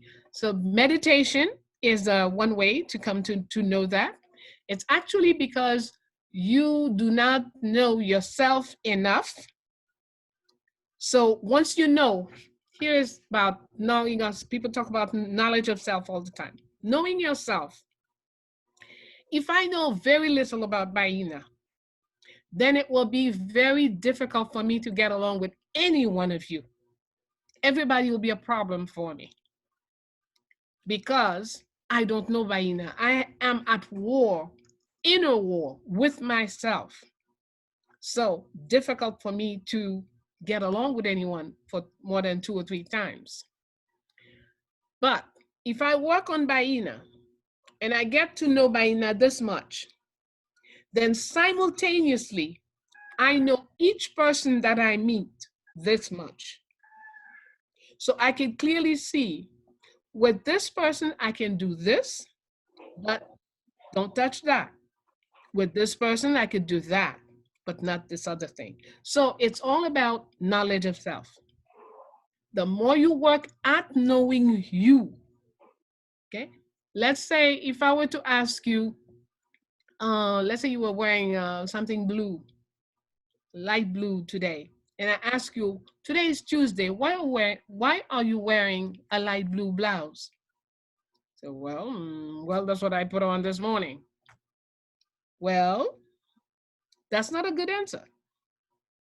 Because if you are doing things according to yourself, according to who you are, how you dress each day has to do with a decision. It's not, it happens to be under your hand. Whatever you do, it makes me laugh when I hear people talking about the sickness. And they're saying, yes, wash your hands every minute. Wash your hands, don't touch this, put blah, blah, blah, blah. Do this, do this, do that. Don't touch your face, don't touch your nose, don't touch your... Most of us don't know when we touch our nose. Most of us don't know when we touch our eyes. Because we are not, whereas, so in fact, what they're asking people to do now should have been what we were taught to do from very little. Self-control. I have been trained into being aware of who I am and what I do. I do not put my hand here unless I decide to put my hand here. I will touch my eyes, my ear, my nose when I say I want to do it. But most of us are conditioned. So we unknowingly, even if you say, oh, Miss Bello, why are you scratching like that? Me? I'm not scratching. And I'm not lying. I honestly did not notice that I was scratching all over because there is no self-control. So in fact, the number one thing we need to do is develop self-control. Knowledge of self works with self-control. So with self-control, knowledge of self, you will know the world. Remember what we wrote in all the temple, at the gate of every temple in Egypt. It's written, know yourself and you shall know the universe and all its gods. So don't complain that this person betrayed you. No, you betrayed yourself because you didn't know yourself enough and you picked the wrong person, you put it in the wrong place. Thank you. You're welcome. Awesome. Very nice. Very nice. Can you repeat that quote one more time, Ma Bello? With pleasure. Know yourself, and please, it's not a Greek quote, by the way. That's one of those stolen. It's Egyptian. Know yourself, and you shall know the universe and all its gods. Know yourself, and you shall know the universe and all its gods. Beautiful, beautiful. Yeah, you always know the first part, the know thyself part, but we hardly hear the second part of that quote. So that's important. Okay, so next question is Shadana. Shadana, if you are still there with us, please unmute yourselves and ask a question or where you're calling from. Hi, everyone. Thank you, Mama Bello. This is such an amazing experience. I'm calling from Los Angeles, California.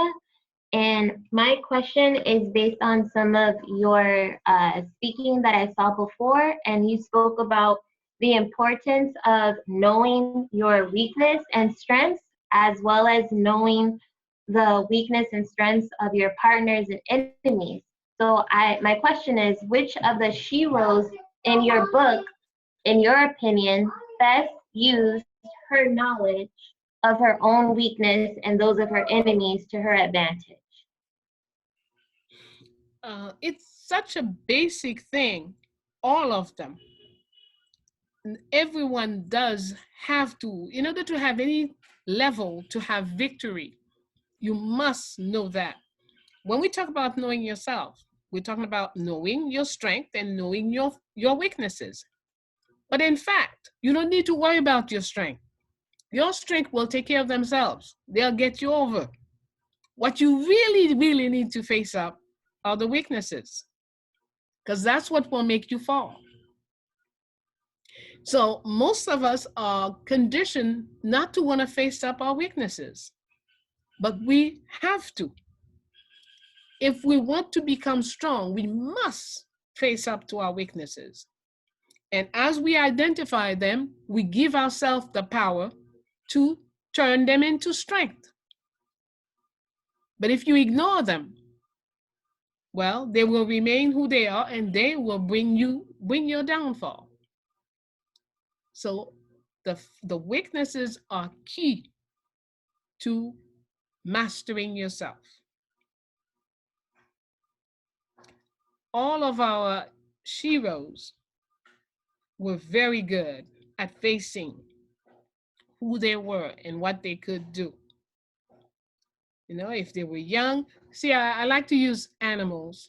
Ants are fabulous animals, well organized, very well disciplined, with very well structured lifestyles, societies. But the key is that the ant is very, very much aware that when one ant sees some other little, let's say a mosquito, the ant looks at the mosquito and says, we would need to be 10 to carry away this mosquito. So the ant never overestimate herself. She always knows I'm very small and I need a lot of my friends and sisters and cousins in order to do this task, to accomplish it properly. So that's the lesson for us.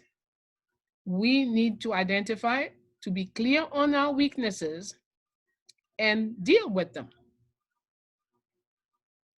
For example, one of the key things that I do besides the things that I eat and drink for my health, but one weakness is that I don't sleep enough. And through sleep, you take care of your immune system naturally. It takes care of it, and it rebuilds, it rejuvenates so much. There's so much healing taking place when you sleep. So at my age, I should be sleeping minimum 8 to 10 hours. So I'm trying during this time where there isn't a whole bunch of things to do outside, I'm trying hard to force Bayyinah to sleep longer hours. But it's a tough job. There's a lot of work for us to do, Ma Bello. So that's true. We each have to work on ourselves. That's the key. Absolutely, absolutely. Okay, and next so question. Easy for us to work together. See, the more we are in disorder individually, then we say, oh, they're getting together. How can we get together with somebody who does not know who they are? So we each have to work on knowing who we are. Then the getting together will be easy. Absolutely, absolutely. Okay, next question. So we have 4 more questions left in the queue. We have, next is Jonathan. Jonathan Kui. If you're there, please unmute yourself. Hello. Introduce yourself, ask a question. Can everybody hear me? Yes. Yeah. Okay, so bonsoir. Bonsoir. So I'm in Florida and Miami. So first I want to say, like, everyone, thank you for everything, and I've been following some of your stuff on YouTube, and I was supposed to attend like the book tour in Miami, but something came up, so I was happy to be able to attend this one. So I have 2 questions. The first question is, how big of a role did Voodoo played in the revolution? Because the revolution started like there was a butterfly effect of things that happened for the revolution to take place, but one of the pillar moments was the Tubakaima reunion of the Voodoo. So how big of a role, or what was the role of Voodoo in the revolution? Thank you for your question. Again, I will repeat, when we're into spirituality, you don't have Voodoo on the side and the revolution on the other side. Mm-hmm. It's all one. So how could anyone say Voodoo was 20%, 10%, 60%? I don't know. Me, I cannot. But what I can say, as we do research, foot research, what I call foot research, walking on different spaces and questioning people about what happened, what they know, what was transmitted to them about the revolution. We have identified a number of places, for example, where troops would go and take special baths before battles. We have identified a number of places where, for certain situations, certain special stuff was done. But now, can that enable me to say that it was such and such percentage of? No. Because the reality is, Voodoo is part of their mental structure. It is the way we think. That's why we talked about earlier when I mentioned a song where we're singing to say to the leaves, we're counting on them to protect us if the enemy was going to run after us. So you're talking about something where everybody is part of the revolution. The tree has a role to play. The birds has a role to play. Everything and everyone is involved. So how do we measure the contribution of Voodoo? The only thing we can say for sure, all the books written by your Christian mentality says 0 about Voodoo. Yeah. when Dessalines on January 1st decided that he would dress on all red and gold, do I know why? I don't. But I could look at which divinities red and gold is their color. I could look at the meaning of different, what does red and gold mean? What does it do to you when you dress in those colors, etc. I could look at that. But there is no way for me to say, oh yeah, he dressed this way because blah, blah, blah, blah, blah. No. Mm-mm. But it's part of our mental structure. We think and breathe Voodoo during the revolution. Very good, very good, very good. All right, next question. There's no name on here. It just says Pixel 3A XL. So I guess that's the name of your phone. So if that's me. Can you hear me? Okay, yes, I can hear you fine. Hi, okay. My name is Lena Noel. Thank you so much. I'm happy to be here. Thank you for having this event. My question is, it's a personal question. For the past couple of years, I have been studying my history, my background, asking my mother, my aunt, everybody, about my family history. So I feel like right now, my goal in life is to go back. I live in Queens, New York, America. And my goal is to go back to Haiti. Now, I've been to Haiti when I was a baby, but I was born in Brooklyn at Kings County Hospital. But I feel like learning things about my grandmother, learning that she was in the military and she was a midwife and she knew about all these herbs and stuff like that. And her life resonates with me, and that's what I want to do. I don't know why she brought her children to the US, but I'm here. My mother's here, we here. But I feel like I want to go back and learn more, go more into the voodoo culture, learn about it, learn about myself, and raise my children under the culture that my grandmother was raised in. So when I spoke to my husband about it, he said, let's go. Now I tell my mother about it, she's like, oh no, it's not the time. Haiti is not doing well.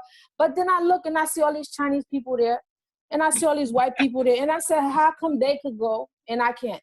And so my question is, what steps personally for me should I take to make this transition back to Haiti with my family? I have children too. And not just the move, like actually getting on a plane, but just what should I look forward to when I get there? What should I be learning now? What should I be learning when I get there? If all of this is possible, what steps should I take to make this plan, this goal, come into fruition? Very good question. It brings me back a few years when I told my mother I was going back to Haiti. She said, what? I said, I'm going back home, I'm going to my country. She said, which country? You've been to so many places in Africa, which one of them? I said, I'm talking about Africa. I wasn't born in Africa. I'm going to Haiti. I said, you must be crazy.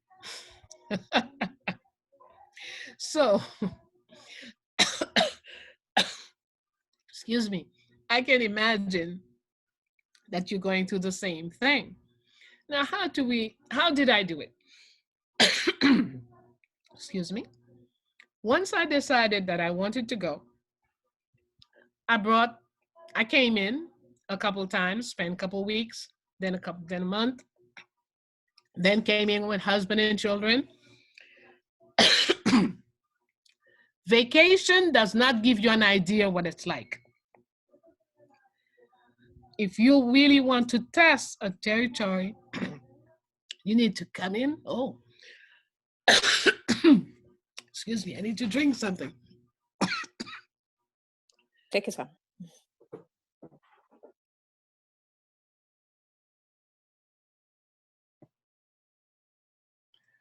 All right, I have a question for you, Pixel, while we wait for Bayyinah to get her water. So you were born in, I was born in Kings County Hospital too, by the way. I'm from Brooklyn. But what's the longest time you've ever spent in IET?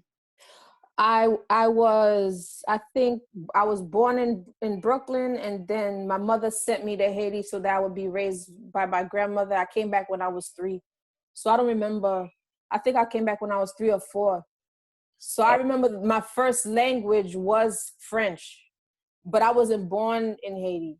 But when I came back, I had to relearn how to speak, well, not relearn, I had to learn how to speak English. I had to learn, but it's something, whenever I'm around elder women, it's just something that I'm just so intrigued by the Voodoo culture. Like, I just want to learn more, and so I feel like I should go back and see what's they're calling me. Sure, absolutely. Okay. So I was saying, take your time, take it step by step, bring out your people. The most complicated things are having a residence, very expensive, very difficult, etc. Energy is very difficult, but all of it can be dealt with. It's just that you have to know. If your family has a place for you to stay or has land, it makes it easier. But step by step. Now, Voodoo, you also have to choose well where you want to be. You want to be in the city, or you want to be outside the city? Outside. So I sense that from the way you talk.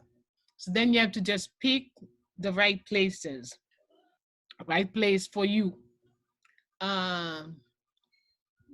We could, if you guys write Bayyinah Bello at fondationfelicite.com, use the email.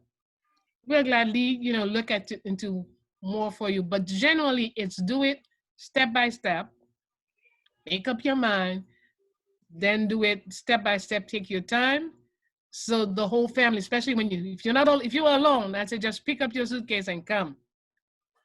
But you have family, you have what we call tails. So you need to come with, to take time and do it step by step. And that way it will work. It will work out fine. Take your time, you pick the right place for you. And, places where you need, if you're somebody who needs trees around you, you need a river, et cetera, et cetera. You just pick take your time, find what you need, and step up. And Haiti, one of the problems in our country is precisely because so many of her children have been taken away from her. Yeah. All of us, many of us think, different generations have always thought, if I run away, then when things get better, I'll come back. It doesn't work out that way. And what we need to do is to say, okay, thick and thin, I'm standing here because I have to make it better. So if you feel you're that kind of a soldier, welcome back. Okay. Because many come and then run away again. And that's very costly when we do that. Because you lose everything you had built over there, you come over here, and after a couple of years, you run away from here again. So make a good plan, test it. Yes. I'm looking to stay and have the rest of my children be born there. I want to go back and stay back. I don't want to, go move backwards and come. There's nothing wrong with America. I'm not talking bad about nowhere, but I just feel that over there is where my purpose is. I think my purpose starts even here, even now, but I just feel that I don't understand why my family is so reluctant to even go back themselves just to visit. They say all this stuff, oh, they're burning this and they're burning tires and the sickness, and I'm like, then why isn't the white man scared to go? You know, but and also, where do I learn the voodoo culture? Who do I pick to? Of course, this is why I'm here, but I just don't know. I'm very scared if I'm taking the proper steps, and I don't want to bring my children and not know what I'm doing. That's it. Mm-hmm. Yeah, take your time, plan it well. It will work out fine. Thank you very much. You're very welcome. All right, fantastic. All right, next up, we have 3 questions to go, and then that's going to complete. So the last 3 questions are from Carl, Blue Phoenix, and Marcel. But first, we're going to start with Carl Henry Joseph. If you're there, you can unmute yourself so you can introduce yourself and ask a question. Hello. Hello. You hear me? Yes. Okay. I want to thank Bayyinah Bello for this great initiative. Since first of all, I am a student in the U.S. So I'm not a resident. So I got a scholarship in 2018. I guess some of you know Fulbright. So I got a Fulbright scholarship to come here for a master's degree. And I started to experience a lot of great things, like my spiritual awakening, because in my childhood, I had everything to be a Christian. My father was a deacon, my grandfather was a pastor and built a lot of churches around the country. Then suddenly something started to change inside myself in here.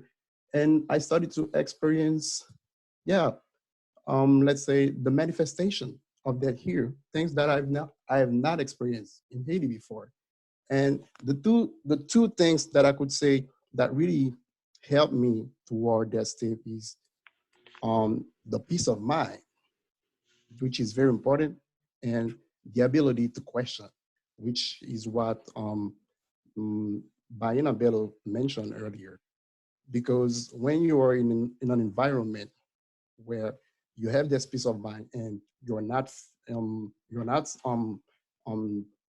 can also ask questions without any fear that help you go to some points where sometimes people are afraid to go. So before asking my principal question, my main question, I wanted to put it that way. I realized that, as I'm doing a lot of researches, I realized that one of the reasons why people are afraid to question what they are receiving is because they are afraid to question the people that are bringing that to them. And that's one of the methods that helped me a lot. So I think one of the things that we should start with is to question the differences, question the origin of humanity, which means why some categories of people who have a materialistic connection with nature, with the planet, come up with theories that say that they are a derivative of a group of people who were there before them and have a spiritual connection with humanity. So I think this debate that has been stigmatized for so long, so that people don't go there, like difference between race. People will bring this debate are called sometimes, most of the time, racist. I think that's one of the debates that we, in the future, need to bring on the table to break down the narrative that is controlled by a certain group of people. So my question is, as we already know that the Euro-Christians, they control our history, to some extent, and they control what is being taught in school. They wrote books about our history and only portrayed in their way our heroes, which mean men. So I was wondering why they decided to hide all those wonderful women I mean, we have only some of them, like Catherine Flon or let's say Claire Heureuse, on which we only can read some paragraphs in our history, but all the other women, those wonderful women, are hidden in our history. Why they decided to do that and only talk about the men? Well, I'm sure there could be many answers to your question. Mine is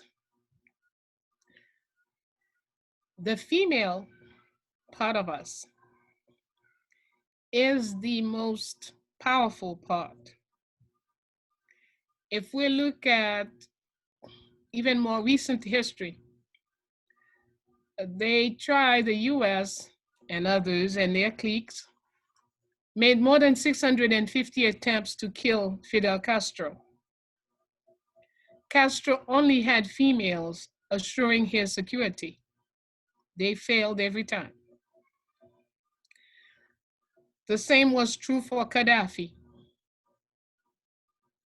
And Gaddafi changed and added 3 men to his security team 2 years before he was killed. So, but more than just a question of looking at male and female, because both of us have both in us. So don't just look at the elimination of females in the history, it's also the elimination of your knowledge of your female part. So you are reduced to half of what you are. That's the way I view it. So by removing a large part, and it's actually much more than half, because anyway, according to their own statistic, they claim women are like 52% of the population. I think that's not correct. I am certain for Haiti, it's at least 63%.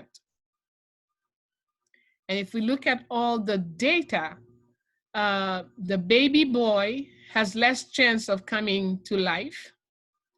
The child from 1 year to 5 years, the boys, more of them die of different sicknesses than girls.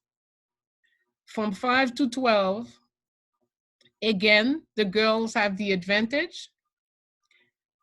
After 13, girls become even more attentive and careful. Boys become more reckless, which is why at 18, if you have a girl and a boy, the insurance will cost you more for the boy than it will for the girl, for driving a car. Until 33, that's where it starts to settle down and become almost the same. So there are many, many reasons. But to me, the key thing, it's all about power, since everything they do is about power and money.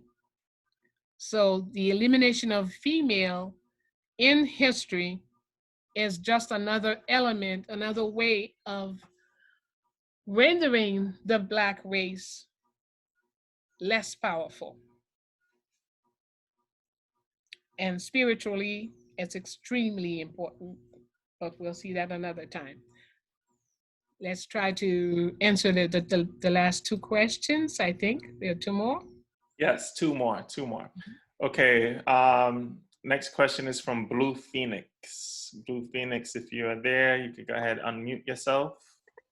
Hello, Bayyinah. It's Diana. Hey, how are you?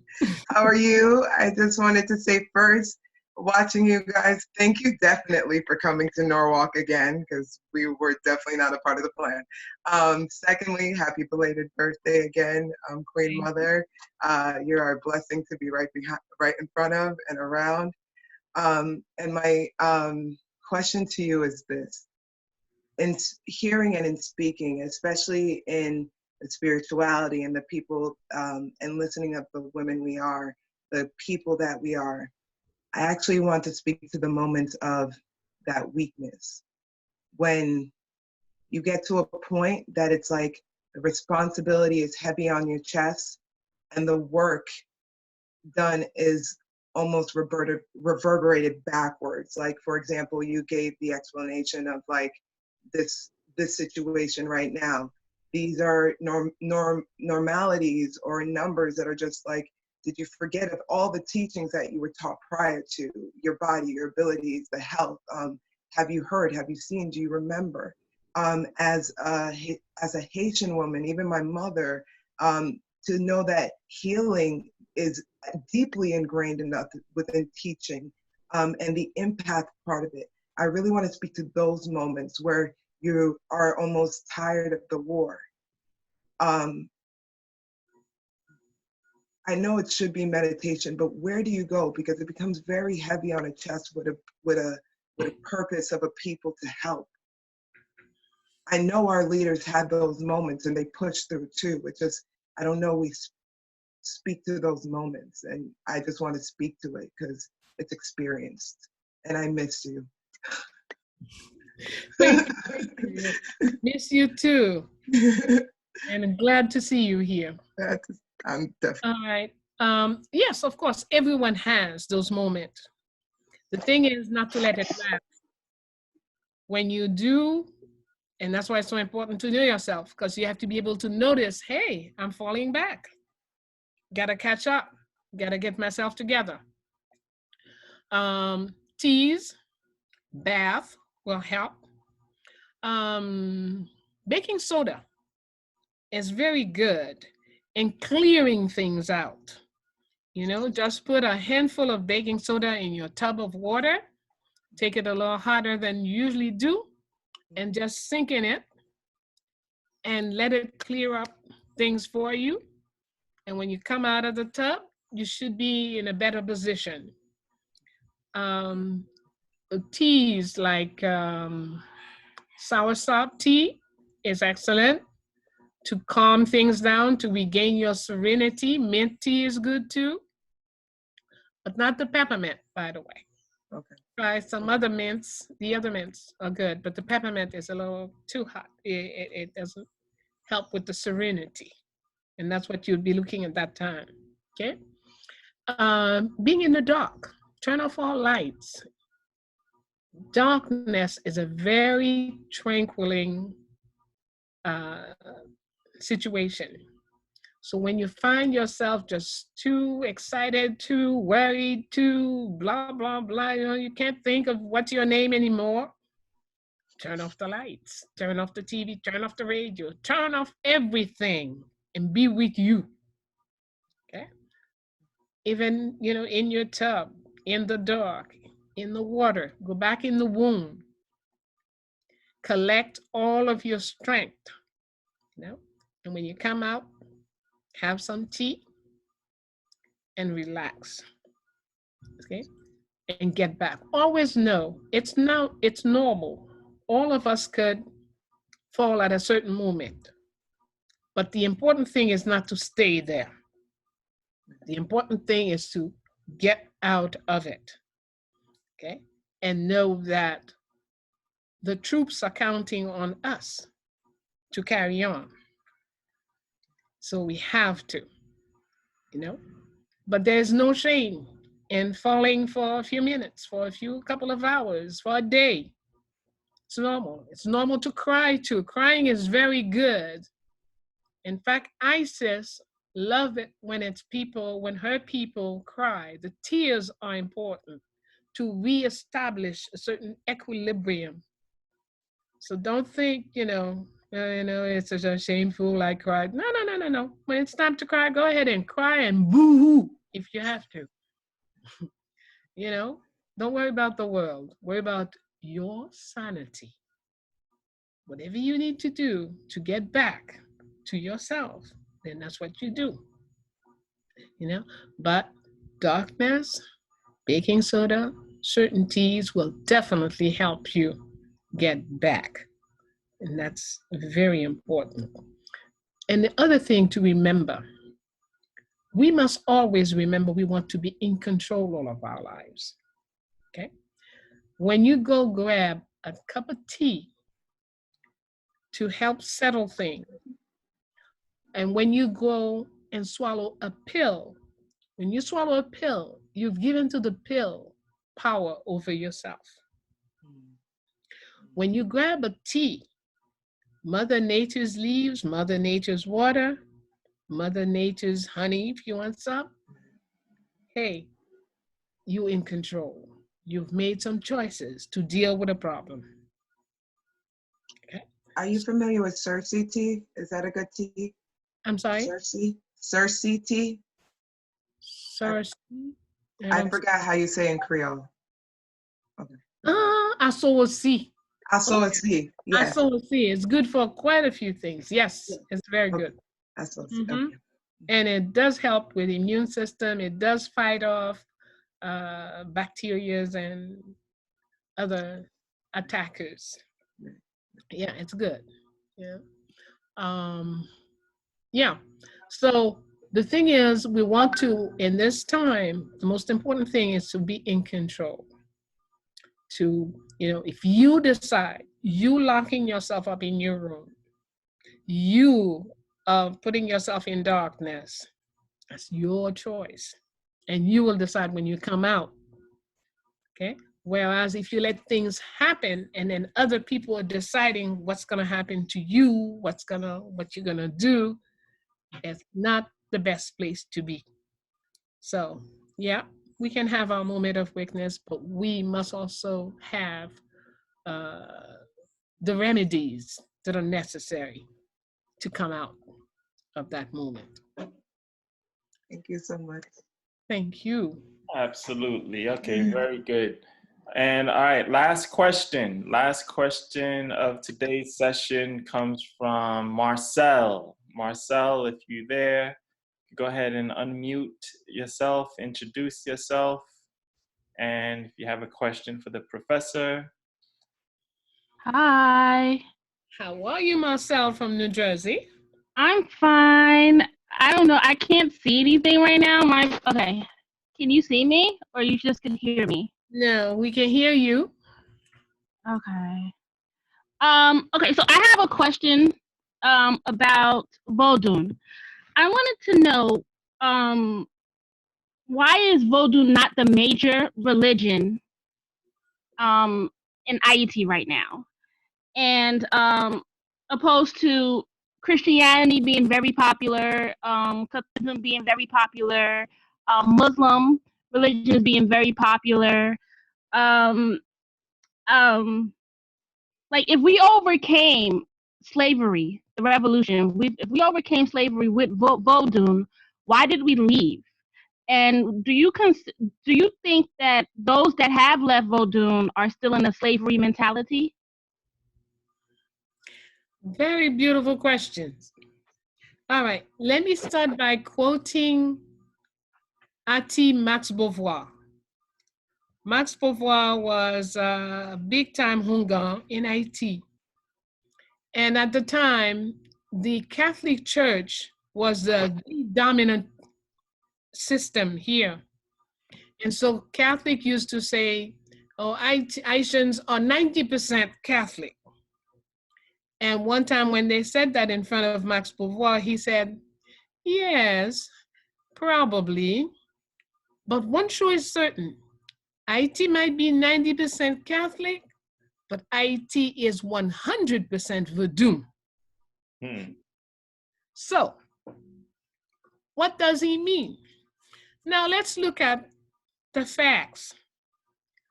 After the revolution, when we established the Empire of Haiti, Haiti Empire of Freedom, no religion was given any kind of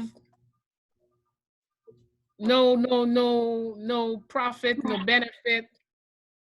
Everybody could be whatever they wanted to be. Okay. And but the thinking of the people. It's a lecture that I was supposed to. All right. Remember, I said, Voodoo is not a religion. It is a spiritual system. And when you're into spirituality, there isn't the spirituality is here and the something else is there. The spirituality is part of you, it's part of your thinking, your breathing, it's part of your soul, it's part of what you do, where you do, wherever you do it. So it's totally different from a religion. Understand that? Okay. Also, spirituality is not something you go and learn someplace or you become, like, how did they reestablish Christianity here? They come in with their guns, with their weapons. You either accept Jesus or you will die. So if anybody comes to you with that, what will you do? You'll say, yes, I take it. Right. Now, same thing with the different Protestant crew folks. They come in with different weapons. They come in with the school and the clinic. If you want your child to go to school, then you must be part of the church. If your child becomes sick, you want to go to the clinic, then you must be part of the church. So they had weapons that forced people into whatever they were doing. You have to understand that. Besides the military stuff, like when they're talking about rejeté, they walked, the military and priests walked into the different voodoo structures and kill people, destroy everything they had, etc., etc. So it's kind of annoying when people are asking, but why did we choose? We didn't choose. If people come with their weapons and they force you into something, you don't choose it. We have to understand that. Yeah. Number one. Number two, today, it's all about money. Everybody's into this mental, it's all about money. So if the Muslims have money and they can come in, put a mosque, a school, and a clinic, then of course everybody who needs a school and a clinic will go to the mosque. Just like the Christian did, just like the Catholic did, everybody uses their weapon to bring. But now, Haitians have this thing that says, well, if my child is sick and I'm a Muslim, I've gone to the Muslim clinic or hospital, and the doctors tell me my child's gonna die. Well, most people around me will say, Bayyinah, ou pito leve pied. You better pick up your foot. Pick up your foot mean, even if you're Muslim, even if you're Christian, even if you're whatever you are, you better go to the voodoo guy. So, they can have all the statistics they want. The fact still remains, no matter what, when things get tough, everybody runs home. Yeah. Absolutely. Very good. Thank you for your question, Marcel. And I believe that is it. I believe that concludes our program. So thank you, Professor Bello. I'm so used to calling you mom by now, but thank you, Professor Bello, for sharing all of your great knowledge and wisdom with everyone this afternoon. I was over here taking notes and listening intently, and everything that you said was absolutely fantastic. Great. So I just want to share with everyone that today is the last day of Women's History Month. So it's the last day of the promotion. I don't know if you guys heard about the promotion that we were doing. We were waiving all of the shipping for the Sheroes of the Haitian Revolution book. We waived the shipping. We waived the shipping cost for the month of March, so that we're shipping out books with no shipping, free of shipping cost. So you could go to the website and order the books, thoroughbredbooks.com. We'll greatly appreciate that. And of course, there's my other books. This program is sponsored by Thoroughbred Books. So that's my collection of books that you see on the screen right now. And I believe that is it for our program. So Ma, if there's anything else that you'd like to share, a parting message for everyone that you would like to share, I'm sure everyone would be grateful. I want to say thank you to all of you who took the time for us to spend this time together. I really appreciate it. And I want you to make all the effort to regain yourself. In this particular moment, don't let fear enter yourself. Fear comes in and brings sicknesses and brings all kinds of stuff. Keep yourself cool, calm, collected. Know that when the very first person walked on this earth, you were there with him, with her. And when the last person will walk on this earth, you will be there with her, with him. So don't allow fear to detract you from your mission. Don't allow anyone, anything to make you afraid of yourself. Take the time, evaluate every situation, and make the very best of it. Remember, it is really true that God is omnipresent. So God, being omnipresent, He is in everything. So don't be afraid of anything.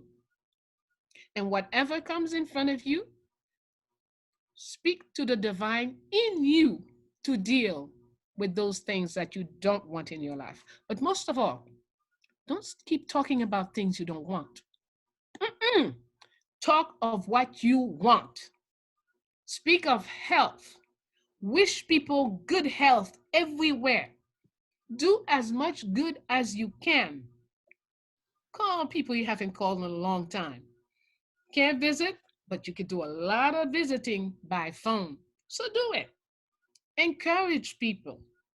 Wish them well. Wish everyone.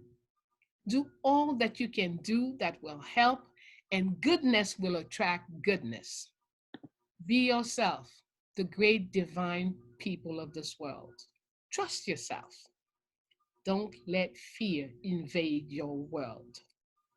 So, as our fighting warriors would say, our shinago, that's our warring sound. So anything that comes in front of us and threatens us, we chase it away with our shinago. And the power is in you. Trust yourself. And let's have a wonderful week with lots of sleeping, good eating, getting to know people, being the people who are around us, getting along with them even better, and then getting along with those who are far that we can't visit, but visit them with the phone. Send just a word, good wishes that will keep you healthy. Take good care. Love you. Amazing. Thank you so much, Ma. We love you. We wish you great health. And man, I just can't wait to see you again. So once all of this thing is over, we're going to get back on the road. We're going to visit all of the different cities that we didn't get a chance to visit. And I'm looking forward to it. So thank you so much for your time today. Again, we love you so much. And of course, I don't have to tell you to take good care of yourself. So thank you so much, Ma. Thank you, and have a great week. Till next time. Absolutely. Thank you so much. All right, everyone, say bye. Bye-bye. Thank you. Thank you. Thank you. Hey, Jean-Kwesi, Dessalines. Thank Thank you. you. Love you. Thank you. Bye. Merci. Asante. Asante, Sana. Medasi. Otep. Bye. Goodbye. All right, awesome. All right, thank you, Ma. So I'll call you a little bit later. So have a great rest of your day, okay? Thank you, and the same to you. All right, Ma, take care. Bye-bye.